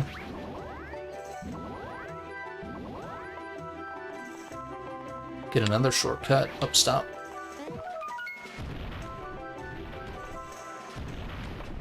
Makes that a little bit easier. Oh, this is another one where I need to dash from a distance. Oh, that didn't... Like, running into him or being pressed up against him broke his AI. Was interesting. Maybe he's intended to halt like that. Just seems a little odd.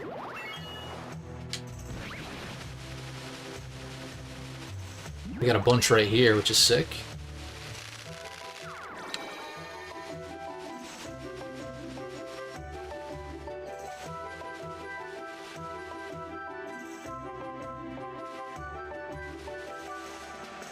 Shit. Okay, that was good timing on my part.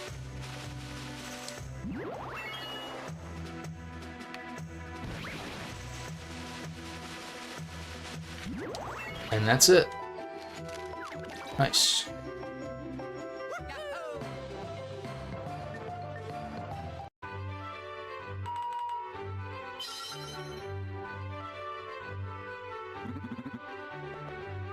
Oops, I constantly am doing it.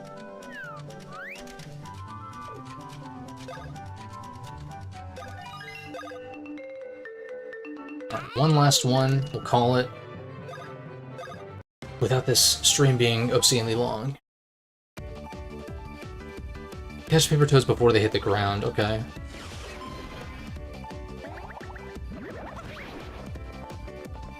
Do I want to be dashing? I'm not entirely sure. Oh, wait a second, I can use... Oh no, I can't. I can't swap commands. I was like, oh, I can use the hand one to extend my reach on the Z-axis, but no.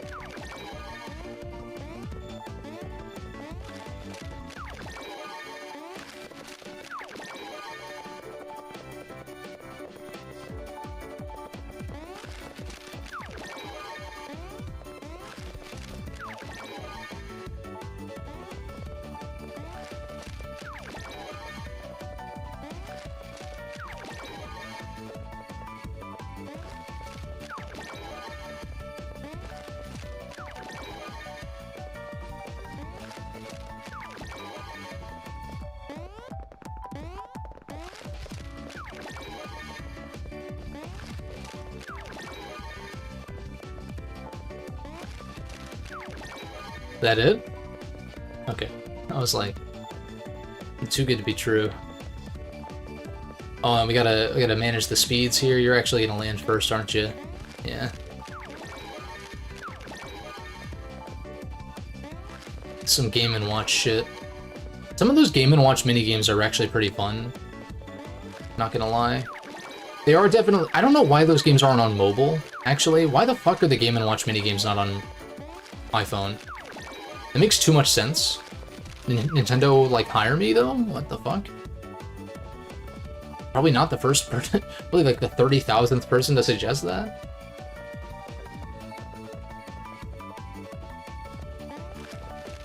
Because to me, those games feel very mobile game-like, where it's kind of just like time waster, high score kind of shit. As opposed to something I would, like, go out of my way to play for more than a few minutes at a time. But if there was like a Game & Watch... Dude. You charge like $1 or $2 per Game & Watch game, you have one single app for it? Oh my god.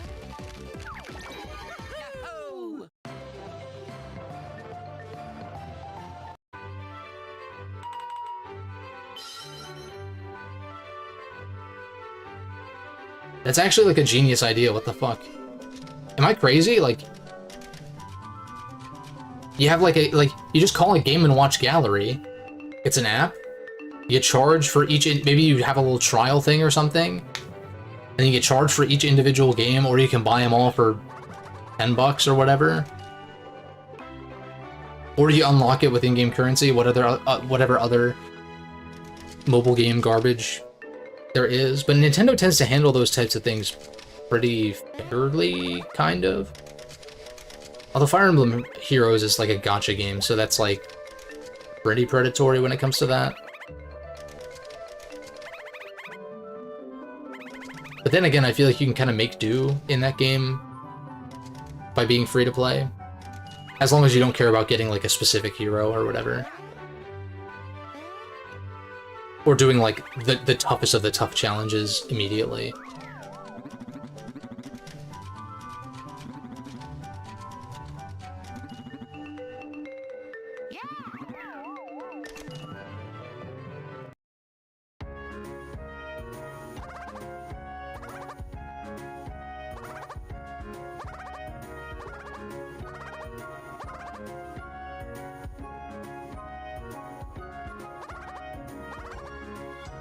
A creepy door over there.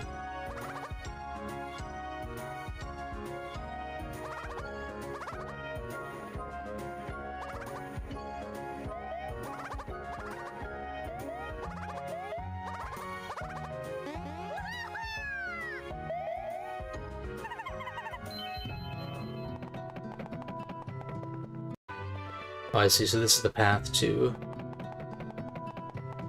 Should be fully healed. I don't see why I wouldn't have hit that heal block.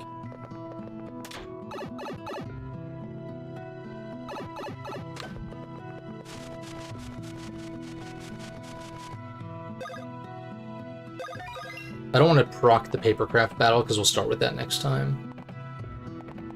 This doesn't look like a papercraft arena, so we'll push a little bit further. It would be nice to get the other two to level 15, just so that we're all even across the board. Oh, Sombrero guys joined. God damn it. That's too funny.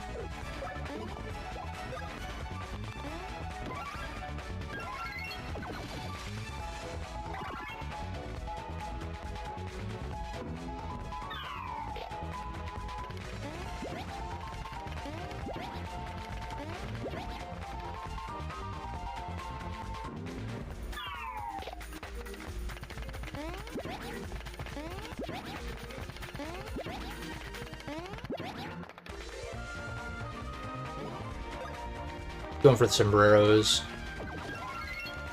so they can't buff again.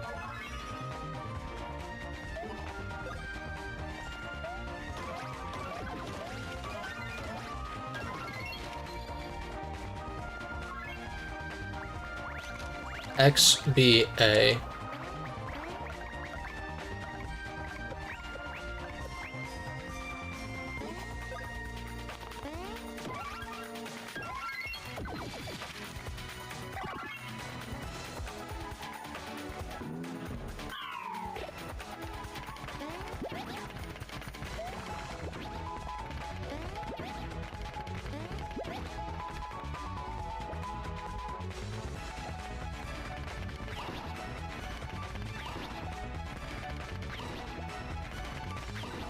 That's insane, dude. Mario's stash stat is like pretty not great also. And yet he's landing luckies.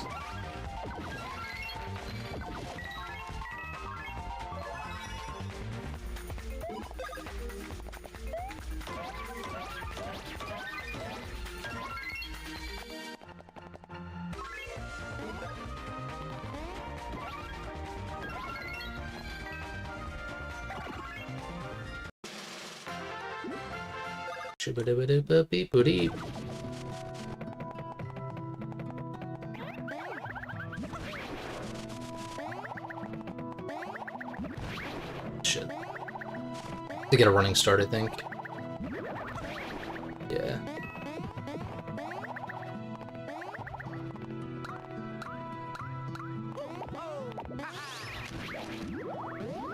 Oh, what?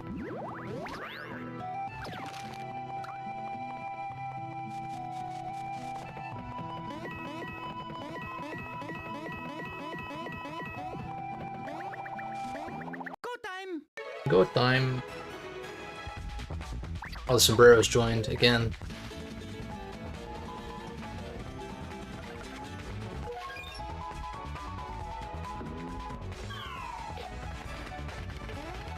That's bullshit.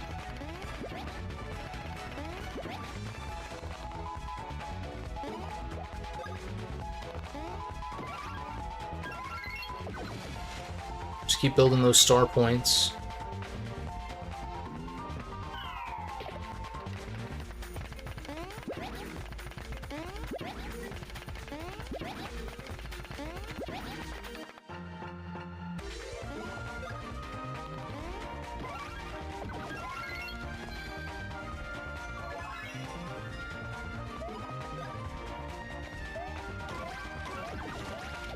Oops.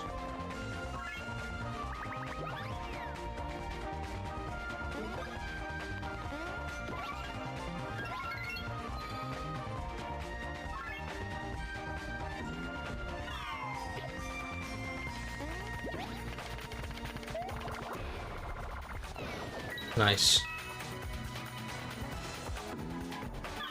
I wonder if I can jump over with... I don't know if it's possible to do that with the Mario Luigi. And if it is, that's definitely tight timing, but... The Luigi level up?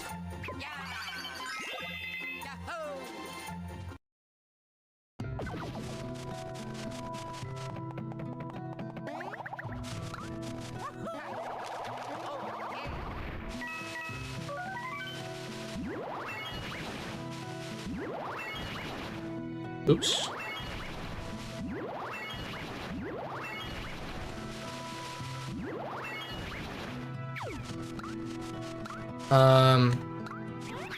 Yeah, might as well fight these guys. So they underleveled. It's probably true. The previous boss was level 13, and I was like level 12. This next boss is a papercraft, so I don't think my level really factors into that, thankfully. Which basically means I have a whole other area to worry about leveling up and all that.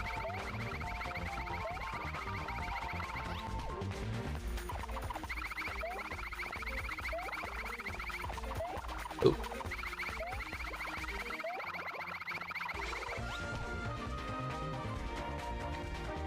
You want to be on the same level as the early bosses, you need to battle like every enemy. Yeah, that's what it seems like. Because I haven't really been avoiding much combat. Especially leading up to that level 13 fight, the Wiggler fight. Well, I guess there were a couple Piranha Plants, but like I probably would have been level 13 if I had fought most of the rest of those guys in the forest.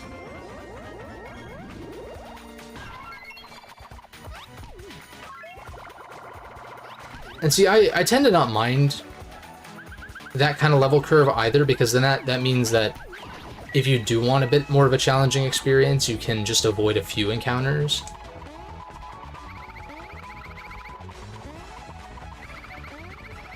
Depends on the RPG, though. Because there are obviously some that are balanced where it's like, you can fight every encounter and still be underleveled. To a more major degree than in this game, for instance.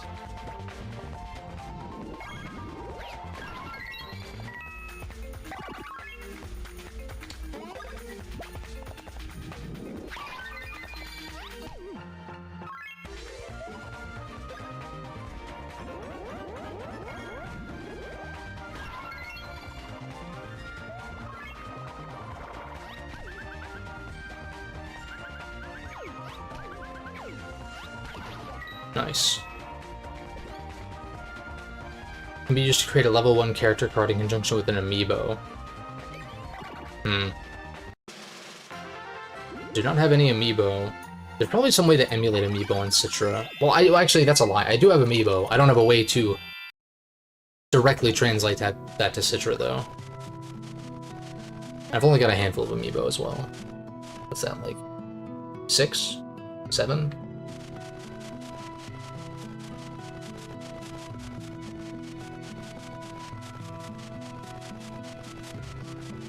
Your ranking, Dream Team, SS, BIS, PIT, Paper Jam.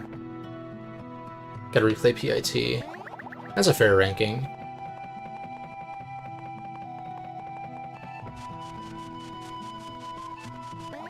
think there are aspects to each and every one of these games that I like, but Go time. my current ranking would probably be... It's hard not to put PIT at the bottom, I feel like. I feel like the combat here is much more interesting than PIT, though. Pretty much everything else I would give to PIT. So... It's probably like...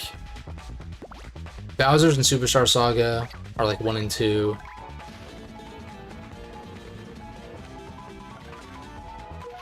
Then Dream Team probably just behind. I'm not even trying to fight these guys right now. Then Partners in Time, then this? Or like those two would be at the bottom 2 for sure. I think, even though I did enjoy Partners in Time. And I don't hate this game either, actually. As I've been saying, there are actually some aspects to this game that I do quite like.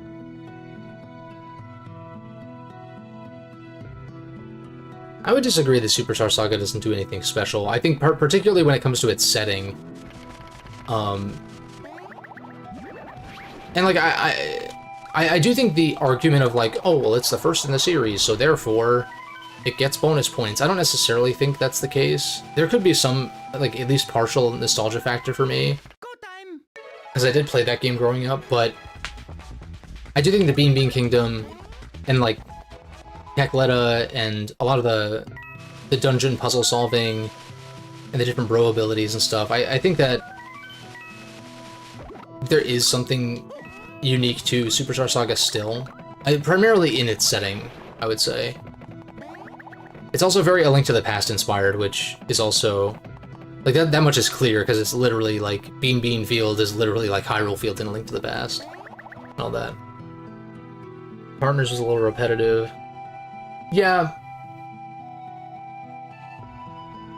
I liked the locations in Partners, but it's, it does feel like it's missing something, especially on the gameplay side of things. Like, the babies do add a dynamic to it, and I like the boss fights quite a bit in that game, but it still, like, comes off as feeling, like, underwhelming when compared to the other entries. But I think that's a good place to stop for today, so that we don't go too long. Start with the Papercraft next time, then I think we go to Bowser's Castle, and then we do some backtracking, or maybe it's the other way around, we backtrack.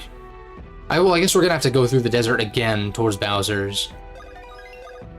We'll kind of play it by ear next time. I don't know what the hell we're doing.